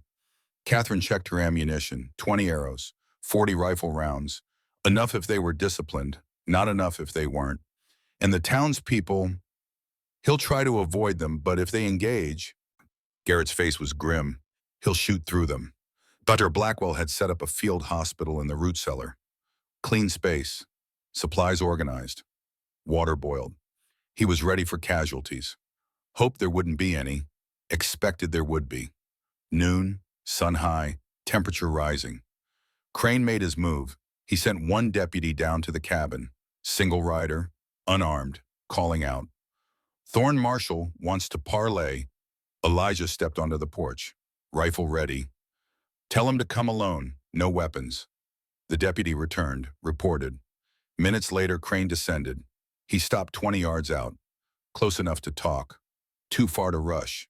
Tactical positioning, calculated. "This is foolishness, Thorne. You're right about that. Hand over the nun and whatever she stole. We'll call this a misunderstanding." Elijah held up papers. Garrett's contribution, Crane's own notes, recognized them immediately. Face went carefully blank. "You mean evidence of your murders, 18 people. All documented, all paid for by Blackstone." Hartford's men heard, murmured, shifted. This was new information, confirmation of suspicions, proof of what they'd feared. Crane's voice rose, addressing the crowd now. Damage control. Those are serious accusations, unfounded, based on stolen documents that could be forgeries. Your handwriting, Marshal, witnessed by your deputy. Elijah gestured to the cabin. Samuel Garrett, want to come out and confirm? Garrett appeared in the doorway, still wearing his deputy badge, but standing with Elijah. Visual betrayal, public defection. Crane's face went dark. Garrett, you're finished. Yeah, I am, but so are you. The tension crystallized, everyone understanding. This was personal. This was betrayal. This was family. Last chance, Thorne. Walk away. Just walk away. I'll make you wealthy. $5,000, more than you'll see in 10 years. I don't want your money. Then what do you want? Justice. The word hung in the air, simple, absolute. The thing Crane had been avoiding for 4 years, the thing he'd killed 18 people to prevent. He turned, walked back up the mountain. Halfway up, he called back. You're all dead, all of you, Hartford shouted. That's a threat against civilians. Everyone heard, witnesses, dozens of them, all watching, all able to testify. Crane had just made his fatal mistake, and he knew it, but he was too deep, too committed, could only go forward now. At his camp, he gave orders. We attack at sundown. All 4 of you, multiple angles, kill anyone who resists. The townspeople, shoot through them if you have to. One deputy hesitated. Marshal, that's what murder. Crane pulled his revolver, aimed it at the deputy's head. You questioning me? The deputy stared down the barrel, swallowed. No, sir. Good, because I need loyalty, not conscience. Anyone else have objections? Silence, fear, obedience born from terror. Then we end this tonight. The battle, sundown painted the valley gold and red. Shadows stretched, temperature dropped. Perfect time for violence. Light enough to see, dark enough to hide. Crane's men moved into position. 4 deputies spreading out, surrounding the cabin, professional formation, overlapping fields of fire. No escape route left uncovered. Garrett saw it developing, called it out. 4 positions, north, south, east, west. They'll fire simultaneously, try to overwhelm. Elijah moved to the north window. Catherine took south. Garrett positioned east. They left west undefended, but that side faced the root cellar, the emergency exit. If things went bad, that was their escape route. Hartford's men saw the movement, understood what was coming, positioned themselves defensively, behind rocks, behind trees, not attacking, but ready to respond. First shot came from the east. Rifle crack. Bullet hit the cabin wall. 6 inches from the window, warning shot, or poor aim, hard to tell. Elijah returned fire, aimed for the muzzle flash, heard a cry, hit something. Maybe human, maybe not. Then all 4 positions opened up. Coordinated fire, bullets hitting wood, shattering the remaining glass, punching through boards. The cabin filled with the sound of splinters and impacts and the sharp smell of gunpowder. Catherine fired her bow, silent, deadly, aimed at the south position. The arrow found target. Scream cut short. 1 deputy down. Garrett shot east, knew his former colleague's patterns, knew where he'd move after shooting, put a round where the man would be. Was right. Another deputy hit. Hartford's men fired. Not at the deputies, at the ground in front of them, suppressing, warning, showing they were part of this, couldn't be ignored. 1 deputy panicked, turned his rifle toward the townspeople, fired. Bullet hit a tree next to Hartford. Too close. Deliberate or not, didn't matter. The townspeople fired back. Not warning shots now, real ones. Return fire, self-defense. Witnessed by everyone. The deputy went down, wounded, screaming. 2 others broke, ran, up the mountain, toward Crane's camp, away from the fight they hadn't signed up for. That left Crane and 1 deputy, against 3 at the cabin, 10 at Hartford's position. Outnumbered, outgunned, out of options. But Crane wasn't retreating, was charging, down the mountain, rifle blazing, not aimed shots, suppressing fire, trying to reach the cabin. trying to kill everyone inside, trying to destroy evidence, trying to survive. Hartford's men tried to stop him. Fired, missed, Crane was moving, zigzagging, using cover, military trained, experienced, dangerous. He made it through their line, made it to the cabin yard. 20 yards from the door, Elijah stepped out, met him, both rifles raised, behind Elijah behind the door Catherine, and the ledger. And all the proof that would destroy Crane and Blackstone forever. Behind Crane, his last deputy, providing covering fire, keeping Hartford's men suppressed. Two men, face to face, two different sides of one question. Law or justice, authority or truth, survival or principle. Crane fired first, hit Elijah's shoulder, spinning him, pain exploding, rifle dropping. Crane advanced, confident now, raising his weapon for the kill shot. The finish. Catherine appeared in the window, rifle aimed, fired, hit Crane in the side, grazing, painful but not stopping.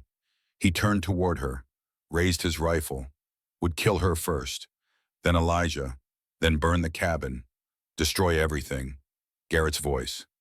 For Daniel, single shot, center mass, perfect placement. Crane went down, gasping, clutching his chest, blood spreading, knowing these were his last moments. Looking at Garrett with disbelief. Traitor. Yeah, I am. Crane tried to speak. Couldn't. His final shot fired as he fell went through the window. Through wood and glass and air. Hit Catherine. Right shoulder. Identical to Elijah's wound. Like some cosmic balance. She fell, crying out. Visible through the window. Visible to everyone. The last deputy saw his marshal die. Saw the nun fall. Saw the odds. Dropped his rifle. Raised his hands. I surrender. Don't shoot. I surrender. Hartford's men moved in, secured him, checked the fallen. 3 deputies dead, 1 wounded. Crane dying in the yard. Dar Blackwell ran to the cabin. Professional, focused. 2 patients, both shoulder wounds, both bleeding badly but not fatally. Both survivable if treated quickly. He worked on Elisha first, closer, more critical, bullet through muscle, missed bone, messy but clean, would heal. Then Catherine, still conscious, gripping Garrett's hand. The man who'd shot the man who shot her. Circle of violence, circle of justice. You're going to be fine, Dr. Blackwell said. Working, cleaning, suturing. Bullet went through, no bone damage. You'll heal. Catherine nodded, didn't speak, saving strength. In the yard, Vernon Crane died, alone in the mud, killed by his own deputy, justice served by the man he'd betrayed most deeply. Hartford approached, looked at the body, at the evidence, at the witnesses, at the whole scene. Everyone saw. Crane attacked. We defended. This is lawful. The wounded deputy nodded, eager to cooperate. He was going to kill civilians. I saw. I'll testify. The siege was over. 3 hours from first shot to last. 18 people avenged. Justice delayed but not denied. As night fell, Hartford organized. Deputies arrested, bodies removed, witnesses recorded, everything documented, proper, legal, defensible. In the cabin, Elijah and Catherine sat, both wounded, both exhausted, both alive. Garrett stood by the window, looking at Crane's body being carried away, his revenge complete, his brother avenged, his conscience clear. But his face held no satisfaction, just emptiness. Dr. Blackwell bandaged Catherine's shoulder. You'll need to rest, both of you. Weeks, no work, no writing, just healing. Elijah looked at Catherine. She looked back, both thinking the same thing. They'd survived, against odds, against a corrupt marshal and a land company and 4 years of death. They'd survived together.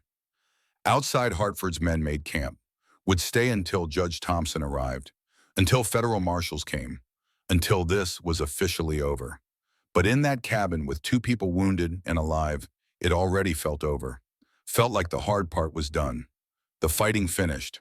What came next was different. Trials, testimony, justice in courtrooms instead of gunfire. And maybe when the healing was done, something else. something neither could name yet, something that had started with a dying horse and a nun and a man willing to stand when standing was hardest. The story wasn't over, but this chapter was closing. And the next one, whatever it held, would be faced together. Not alone, never alone again. 2 weeks after the siege, the journey to Denver took 5 days. Elijah and Catherine traveled together. Both healing. Elijah's shoulder was stiff but functional. Catherine's wound pulled with each breath. But mountain people learned to work through pain, learned that healing happened while living, not instead of it. Samuel Garrett rode with them, quiet, haunted, carrying the weight of 3 years as an accessory to murder. The badge was gone from his coat, left it in the mud beside Crane's body. Some things couldn't be clean, could only be discarded. Margaret Cooper accompanied them as witness. Dr. Blackwell stayed behind. Someone needed to tend the wounded deputy who'd surrendered. Someone needed to be conscious in a town trying to understand what had happened in their mountains. Reverend Byrne met them at the territorial courthouse. He'd arrived 3 days prior with the ledger, had already presented it to Judge Marcus Thompson, already set wheels of justice turning. The judge wants to proceed immediately, Byrne said. 18 murders, territorial corruption, Blackstone Company involvement. This is the biggest case Colorado has seen. They stayed at a boarding house, separate rooms, propriety maintained despite everything. Catherine was still technically a nun, still bound by vows, still Sister Catherine Shaw even as she prepared to testify against a dead marshal. The night before trial she couldn't sleep, found herself in the parlor at midnight. Elijah found her there. I've never spoken in front of that many people. He sat beside her, careful not to jostle his wounded shoulder. You speak to God every day. God listens. People judge. You survived 3 days on a dying horse, survived Crane, survived being shot. You can survive questions. She tried to smile, failed. What if they don't believe me? They'll believe you. How do you know about? Because I do, and I'm the hardest man to convince in Colorado. Outside, Denver slept. 200,000 people in a city that felt alien to both of them. Too many buildings, too many sounds, too much everything. They were mountain people, needed space, needed silence, needed distance from crowds. After this, Catherine said, what happens? Elijah didn't answer immediately, thinking, choosing words carefully. You go back to the mission, I go back to the valley. That's what should happen. Pause. Waited. Important. Should. Yeah, should. She looked at him, really looked, searching his face for meaning. But I don't want you to go back. The words hung between them. Confession, admission. The thing neither had said aloud despite weeks of proximity, of shared danger, of growing connection that had started with a dying horse and deepened through siege and blood. Elijah, don't. I know what you're going to say. You're a nun. You have vows. I'm not asking you to break them. Then what are you asking? I'm asking if those vows are still what you want, if that life is still your life, or if maybe something changed. Catherine's hands twisted in her lap. The rosary beads she always carried clicked softly. Everything changed. I changed. But that doesn't mean... She stopped, started again. I don't know what I want anymore. Then take time, figure it out. I'll be in the valley. If you want to find me, you know where. And if I don't, then I'll know you made the right choice. For you. She touched his face, gentle, her healer's hands finding the scars and calluses that told his story. You're a good man, Elijah Thorne. You said that before. I meant it then. I mean it now. They sat in silence until dawn came gray through the windows, until the city woke, until the day of reckoning arrived, the testimony. The courthouse was packed, every seat filled, standing room only in the back. Press from 6 newspapers, families of the victims, curious onlookers, people who'd heard rumors and wanted truth. Judge Marcus Thompson presided, 64 years old, severe face, reputation for fairness that had survived 30 years on the bench. If justice existed in Colorado territory, it existed in his courtroom. This trial is extraordinary, he began, voice carrying to every corner. The accused is deceased. We're trying a dead man and the company that employed him. But justice isn't just for the living. These families deserve answers. This territory deserves truth. He looked at the gallery, at the faces waiting, hoping. Proceed. The prosecution opened with the ledger, displayed the pages on large boards where jury and gallery could see. Read the entries, one by one. 18 names, 18 dates, 18 payments, 4 years of murder reduced to bookkeeping. The jury watched. 12 men, ranchers, shopkeepers, one teacher, one blacksmith. Regular people asked to judge irregular crimes. Their faces showed the weight of it. The scope. First witness Margaret Cooper. She took the stand with dignity. Wore black still. 3 years later, and she still mourned. Still carried the absence of Thomas Cooper like stones in her pockets. The prosecutor was gentle. Mrs. Cooper, tell the jury about your husband. Margaret's voice was steady. She'd practiced this. Prepared. But preparation couldn't stop the pain. Thomas Cooper. We were married 26 years. 3 children. He was a rancher, good man, honest, worked land his father homesteaded. What happened to that land? Blackstone wanted it, for the river access. Thomas refused to sell. It was our children's inheritance, their future. What happened next? 2 weeks later, Thomas was found on the road to Denver, shot 3 times. They said bandits, but his money was still in his pocket. His horse was still tied nearby. Nothing stolen except his life. The gallery murmured. Judge Thompson allowed it briefly, then gestured for silence. Did you suspect foul play? I knew, but knowing and proving are different things. I had no evidence, just a widow's certainty that something was wrong. The prosecutor held up the ledger. Do you recognize this? Yes, that's the proof I needed 3 years ago. He opened it to the correct page, showed her. What does this say? Margaret's voice didn't waver. T. Cooper, River Land, $400. That's what my husband's life was worth to them. $400. The defense objected. Speculation. That could be any Cooper. Margaret looked at the defense attorney. Her eyes were iron. Thomas Cooper died exactly 2 days after that date. His land was sold to Blackstone exactly 1 month later for $400. That's not speculation. That's evidence. The jury shifted. Several nodded. This wasn't coincidence. This was pattern. Dr. Blackwell testified next. Medical expertise, clinical assessment. 7 deaths marked as fever in the ledger. 7 cases where symptoms didn't match natural illness. Rapid onset, organ failure, death within days, all consistent with arsenic poisoning. I suspected at the time. Couldn't prove. Didn't want to believe a marshal would poison citizens. He looked at the jury directly.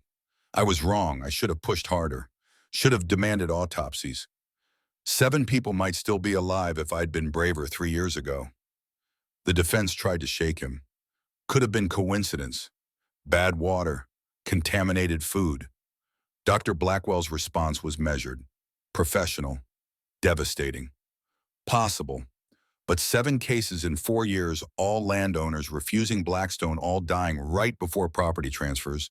That's not bad luck. That's murder. William Hartford testified about the siege, about Crane's threats, about the marshal attacking civilians who dared to witness, about justice delayed becoming justice denied until regular people stood up. He threatened to kill us, all of us, said we were in the way. I have 11 men who'll testify the same. Crane wasn't upholding law. He was enforcing Blackstone's will with bullets. By the end of day 1, the pattern was clear. The defense was struggling. Blackstone's lawyers objected and argued and tried to create doubt. But doubt requires ambiguity. The ledger allowed none. That evening, Catherine prepared. Tomorrow she would testify, would tell her story, would make them see what happened at Sacred Heart Mission. Elijah found her in the boarding house parlor. Same place as last night. Maybe it was becoming their place, the spot where truth could be spoken without judgment. You'll do fine tomorrow. You keep saying that. Keep meaning it.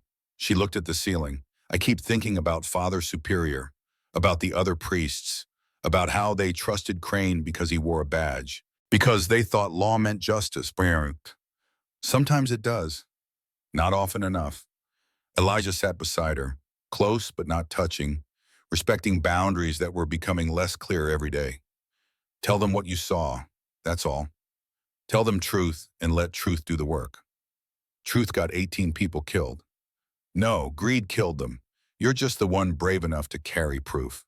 She leaned against him, just slightly, testing. He didn't move away, didn't pull her closer, just accepted the contact. Let her take what comfort she needed. Outside Denver breathed. Inside, two people sat in silence that wasn't lonely anymore. That had become something else.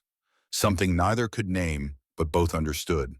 Tomorrow would bring testimony, but tonight brought peace, witness to murder. Day 2, Catherine took the stand. She wore her full habit, white coif, black veil, the uniform of Sacred Heart Mission. Visual reminder of what she was, what she'd been. What Crane had tried to destroy. The gallery went quiet when she entered. Something about a nun commanded attention. Respect. Belief that truth lived in holy spaces. The prosecutor approached gently, aware this was delicate, aware the jury would protect her if he pushed too hard. Sister Catherine, please tell us about Sacred Heart Mission. Her voice was clear, composed. The voice of someone who'd taught children and tended sick and lived a life of service. 300 orphans, ages 4 to 16, 12 nuns teaching them, Father Superior James Ryan overseeing everything. It was home, for children who had none. What happened when Marshall Crane arrived? He came with papers, said the mission land belonged to Blackstone Land Company, said we had 30 days to vacate. Father Superior refused. Where would 300 children go?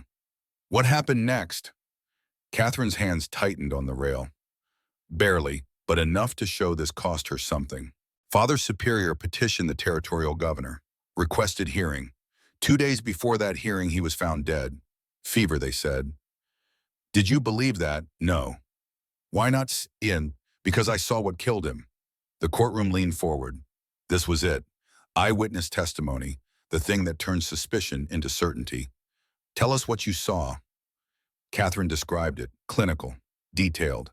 The kind of testimony that came from someone trained to observe, to remember, to heal. I was in the infirmary, late evening, heard sounds from the priest's quarters, went to investigate, saw Deputy Carson in Father Superior's room, saw him add powder from a small vial to the medicine bottle. He didn't see me at first. When he did, he said, I saw nothing. Said if I spoke, the orphans would suffer. The prosecutor held up the ledger. What did you do? I went to Father Superior's office, searched his desk, found this, hidden in a false bottom. 18 names, 18 murders, all documented, all paid for. Why did you take it? Because it was proof, because someone had to carry it, because those 18 people deserve to be remembered as more than convenient accidents.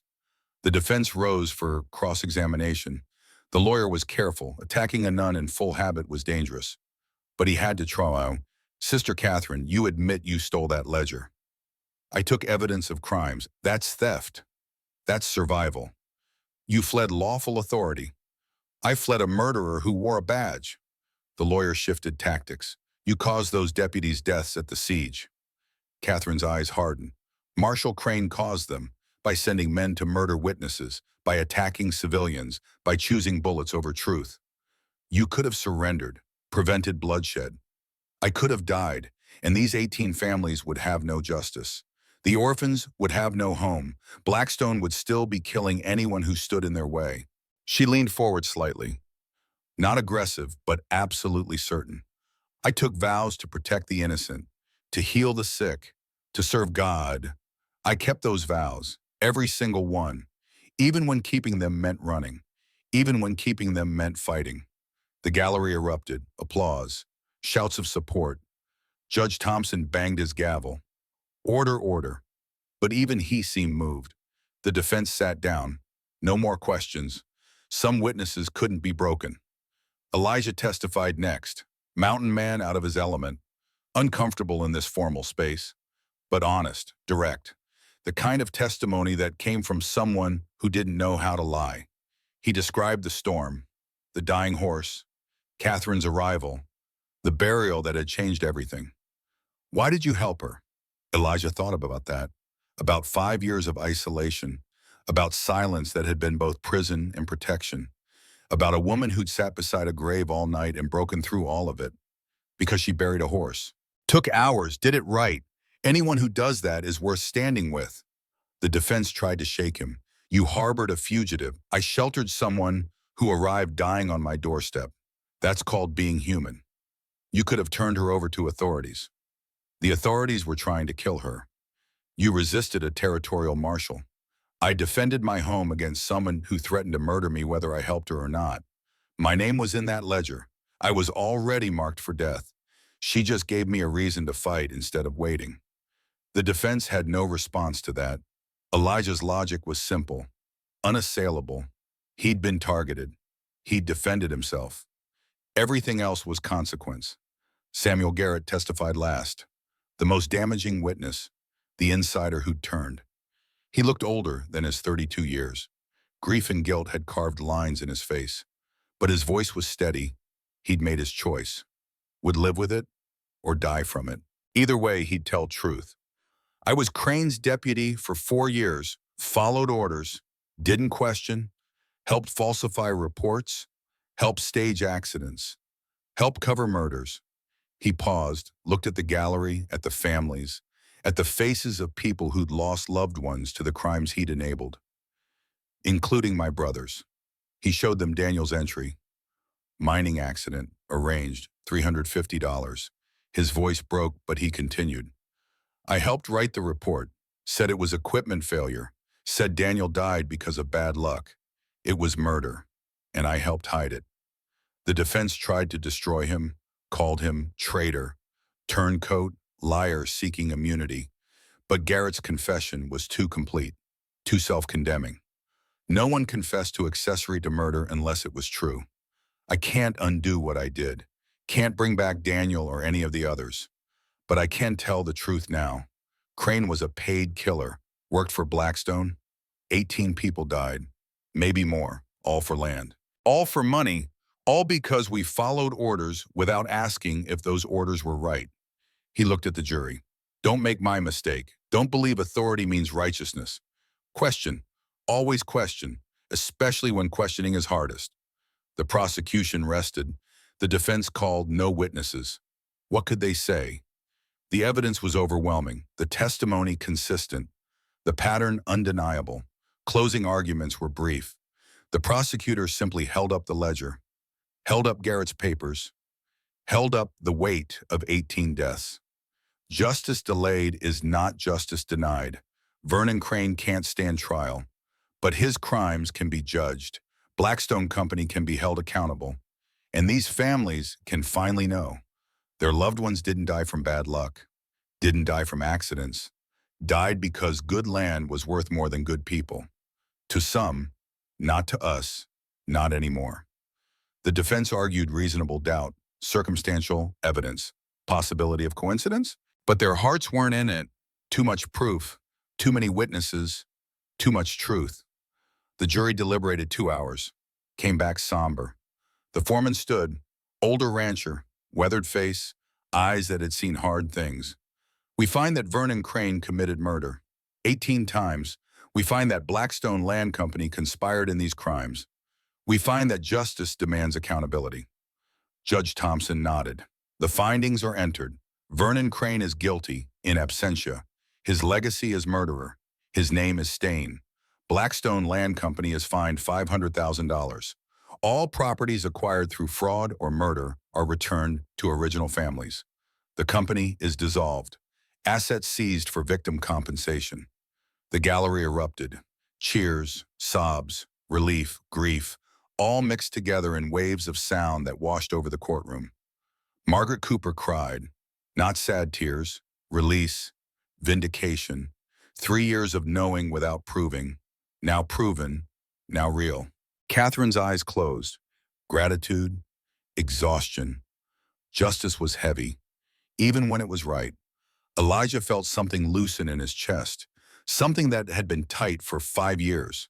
Since Clara, since Texas, since the long ride west into silence. It wasn't over, but it was done. The scales had balanced. 18 names had been honored, and the living could begin to heal. Act 2, Revelations and Choices, the final truth. After the verdict, they returned to the boarding house. All of them exhausted. Justice was victory, but victory was draining. Samuel Garrett had been sentenced. 5 years probation. Badge permanently revoked. Light punishment for accessory to murder. But Judge Thompson had been merciful. Garrett had turned, had testified, had given them everything needed to convict. "It's not enough," Garrett said that evening, sitting with Elijah on the boarding house porch. 5 years probation. Daniel's dead forever. "You did what you could. That's all anyone can do." "What is it?" Elijah didn't answer. Some questions had no good answers, just the weight of living with choices. Good and bad, right and wrong, all mixed together. Next morning, Garrett came to Elijah with papers. More of Crane's records. Things the trial hadn't needed. Things that were just information. "I found something about your wife." Elijah's stomach dropped. "What about?" "What about her?" Garrett handed him a file.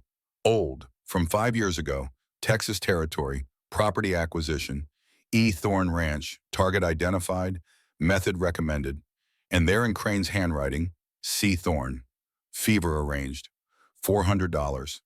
Clara, his Clara, the fever that had killed her in 3 weeks, the illness he'd blamed himself for, the death that had driven him into the mountains, into 5 years of silence and guilt.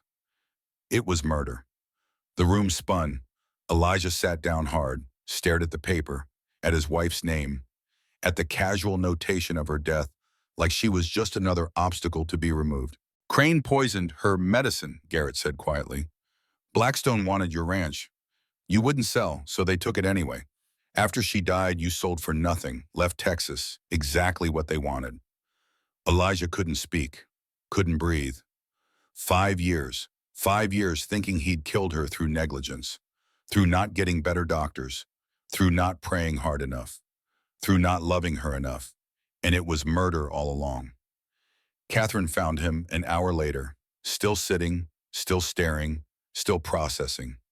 She read the paper, understood immediately, sat beside him, said nothing, just present, just there. "I thought it was my fault. I know. 5 years thinking that. 5 years carrying that weight. I know. She didn't have to die. If I'd sold, if I'd just given them the land, she'd still be alive." Catherine took his face in her hands, made him look at her, her healer's eyes finding his mountain man's grief. "If you'd sold, they'd have found another reason to kill her, to kill you, to take more. Predators don't stop when you surrender. They kill faster. You don't know that? I do. I watched it happen. At the mission, at 18 other places. Surrender doesn't save you. It just makes dying easier for them." She held his face, wouldn't let him look away. "Clara's death wasn't your fault. Wasn't something you could have prevented. Was murder. Same as my father. Same as Grace. Same as all of them. Then what was it for? What did she die for? For land, for money, for nothing that matters." Catherine's voice was fierce. "But what you did after the stand you made, the choice to fight instead of run, that matters. That means something." Elijah pulled away, stood, paced. The boarding house room felt too small, too confining. He needed mountains, needed space, needed air that didn't taste of revelation. "I need to see Crane's grave." "Elijah, I need to see it. I don't know. Need to do something." They went together. Cedar Ridge had buried Crane in the town cemetery. No ceremony, no mourners, just a grave with a simple marker. Name and dates, nothing else. Some men didn't deserve eulogy.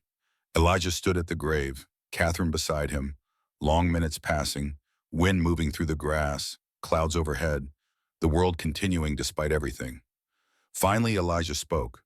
To the grave, to Crane, to the man who'd killed his wife and tried to kill him and died in the mud of his own making.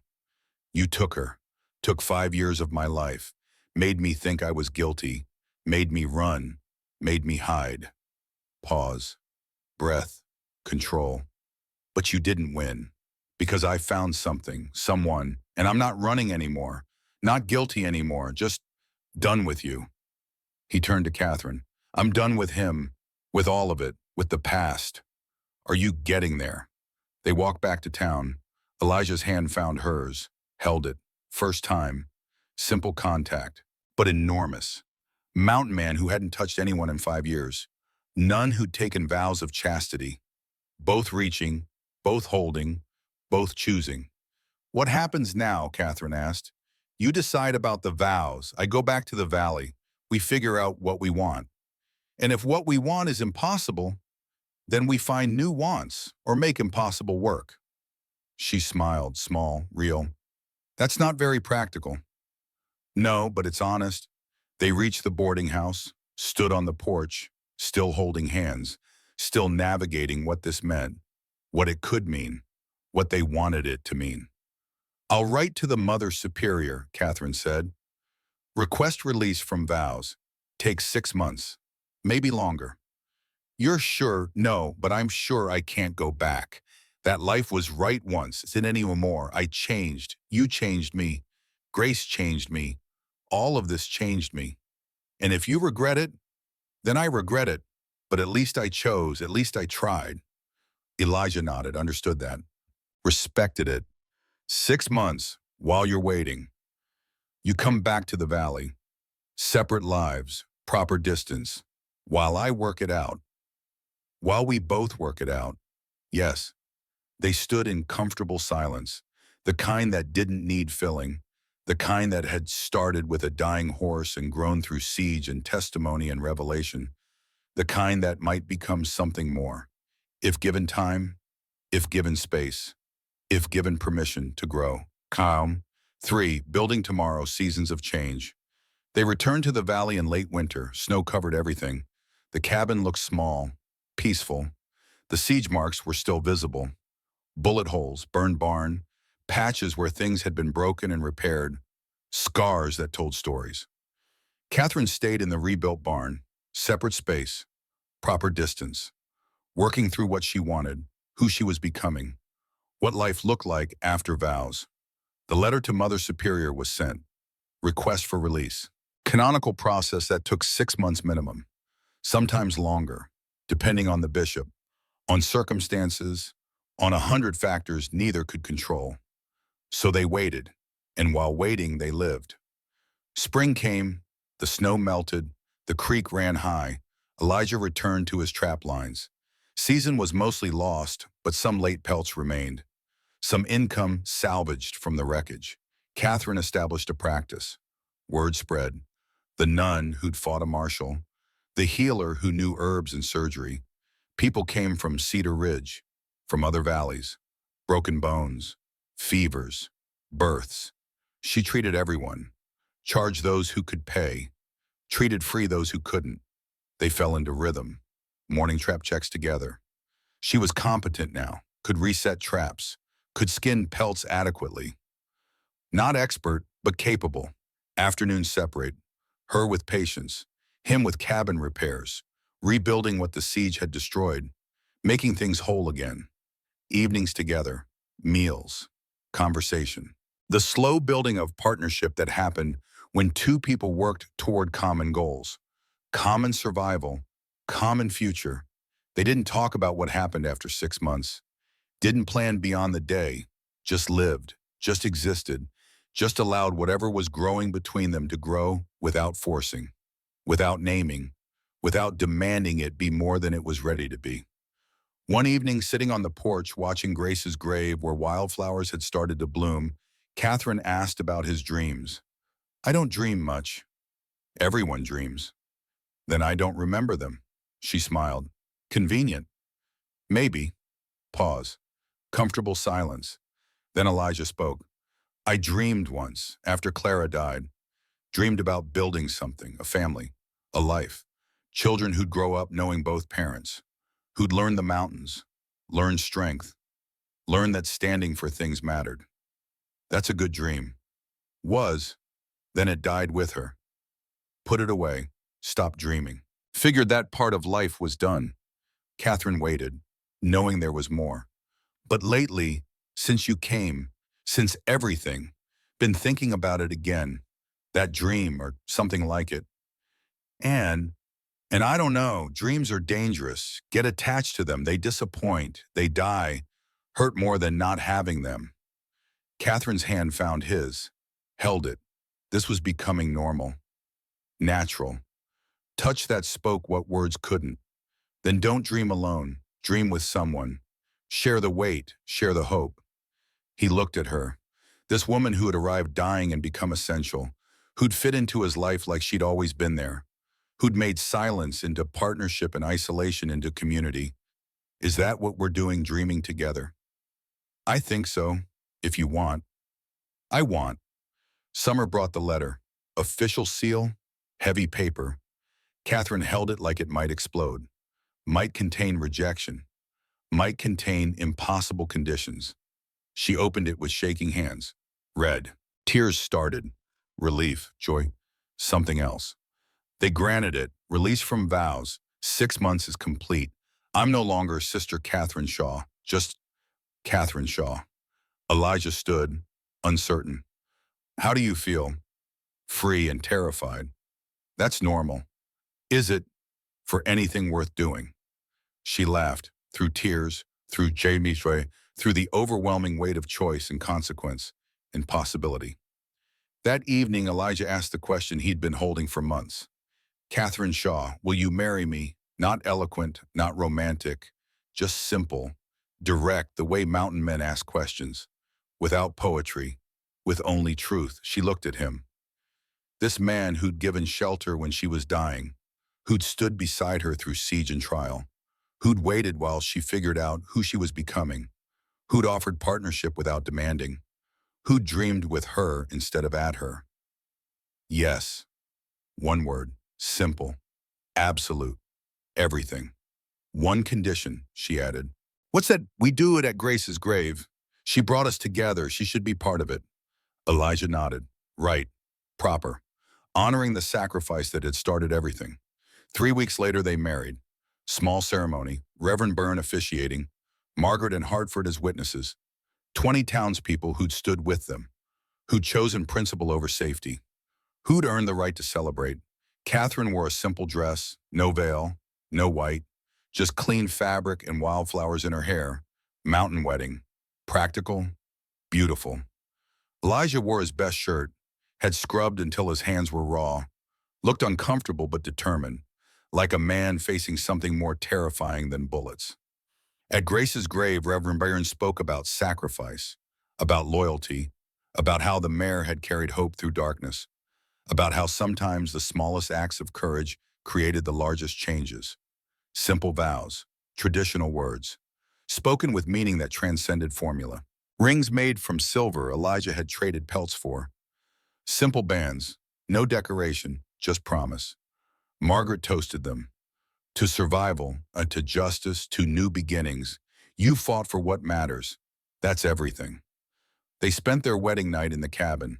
No honeymoon, no travel, just home, just together, just the beginning of whatever came next. Outside Grace's grave held its vigil. The wildflowers bloomed, the mountains watched, and something that had started with death became something about living. 35 years forward. Elijah Thorne was 77 years old. Catherine was 66. They sat on the porch of their ranch house, much larger now than the original cabin. Additions built over decades. Children's rooms, guest quarters, office for Catherine's medical practice. The valley had changed. What had been wilderness was now community. Cedar Ridge had grown. 300 people now. School where Catherine taught medicine 1 day per week. Church Elijah had helped build. General store, boarding house, all the infrastructure of civilization.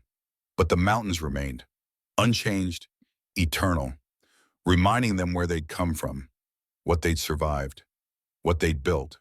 Their children were grown, successful, each carrying the legacy forward in their own way.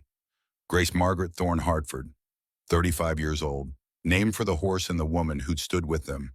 She'd married William Hartford's son, ran the expanded ranch.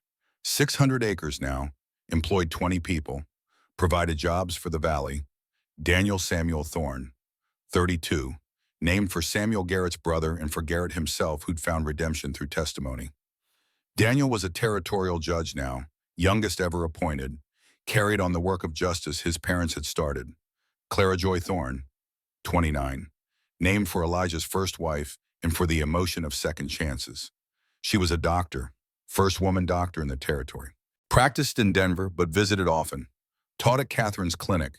Passed knowledge forward. 5 grandchildren. Thomas was the oldest at 19, wearing Army uniform, shipping out in 3 days, sitting with his grandfather, learning the stories, carrying the carved horse that Elijah had made for him. Everything we built, Catherine said, looking at the valley, at the evidence of their life. Everyone we saved, was it worth it? Elijah didn't answer immediately, thinking about Clara, about the grave in Texas, about 5 years of silence, about a dying horse and a nun, and a choice to stand when standing was hardest. Yeah, it was. Thomas turned the carved horse in his hands. Grace. Perfect detail. Captured mid-stride.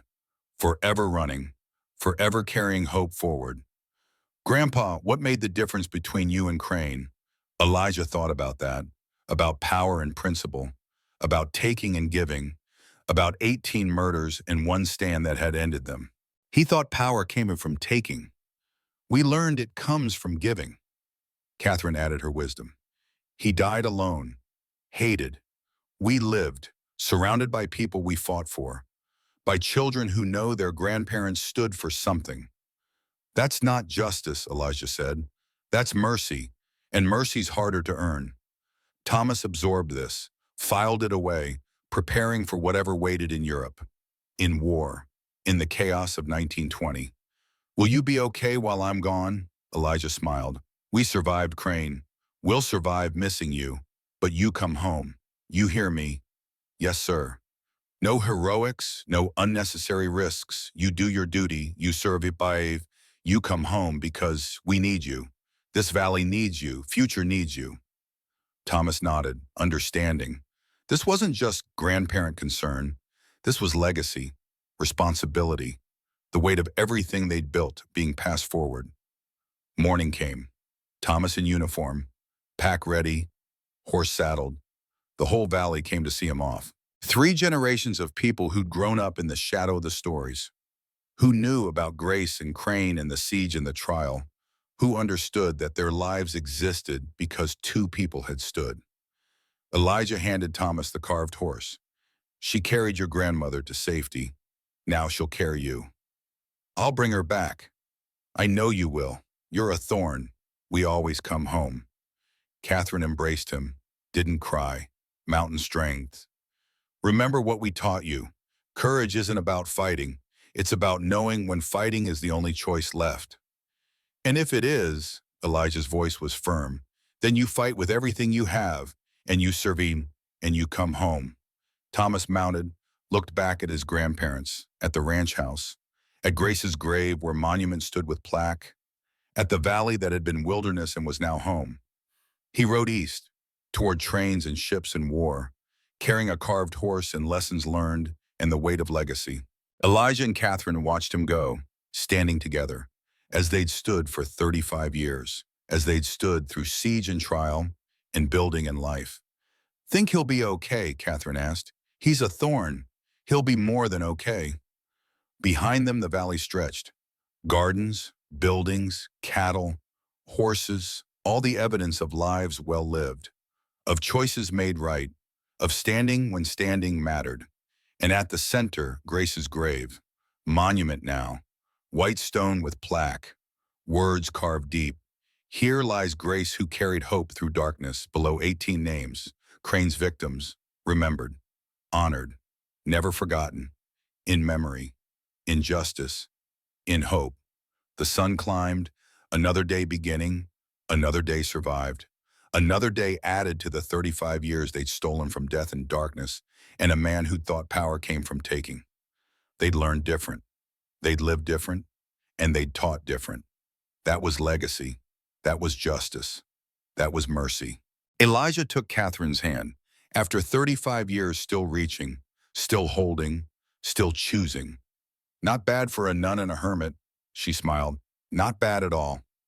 The mountains watched, the valley breathed, and two people who'd found each other in storm and violence and dying horses stood together, watching tomorrow arrive, knowing it would be good, knowing they'd built something that would outlast them, that would carry forward, knowing Grace had succeeded, had carried more than one woman to safety, had carried hope itself, and hope had taken root, had grown, had flourished, and that was enough.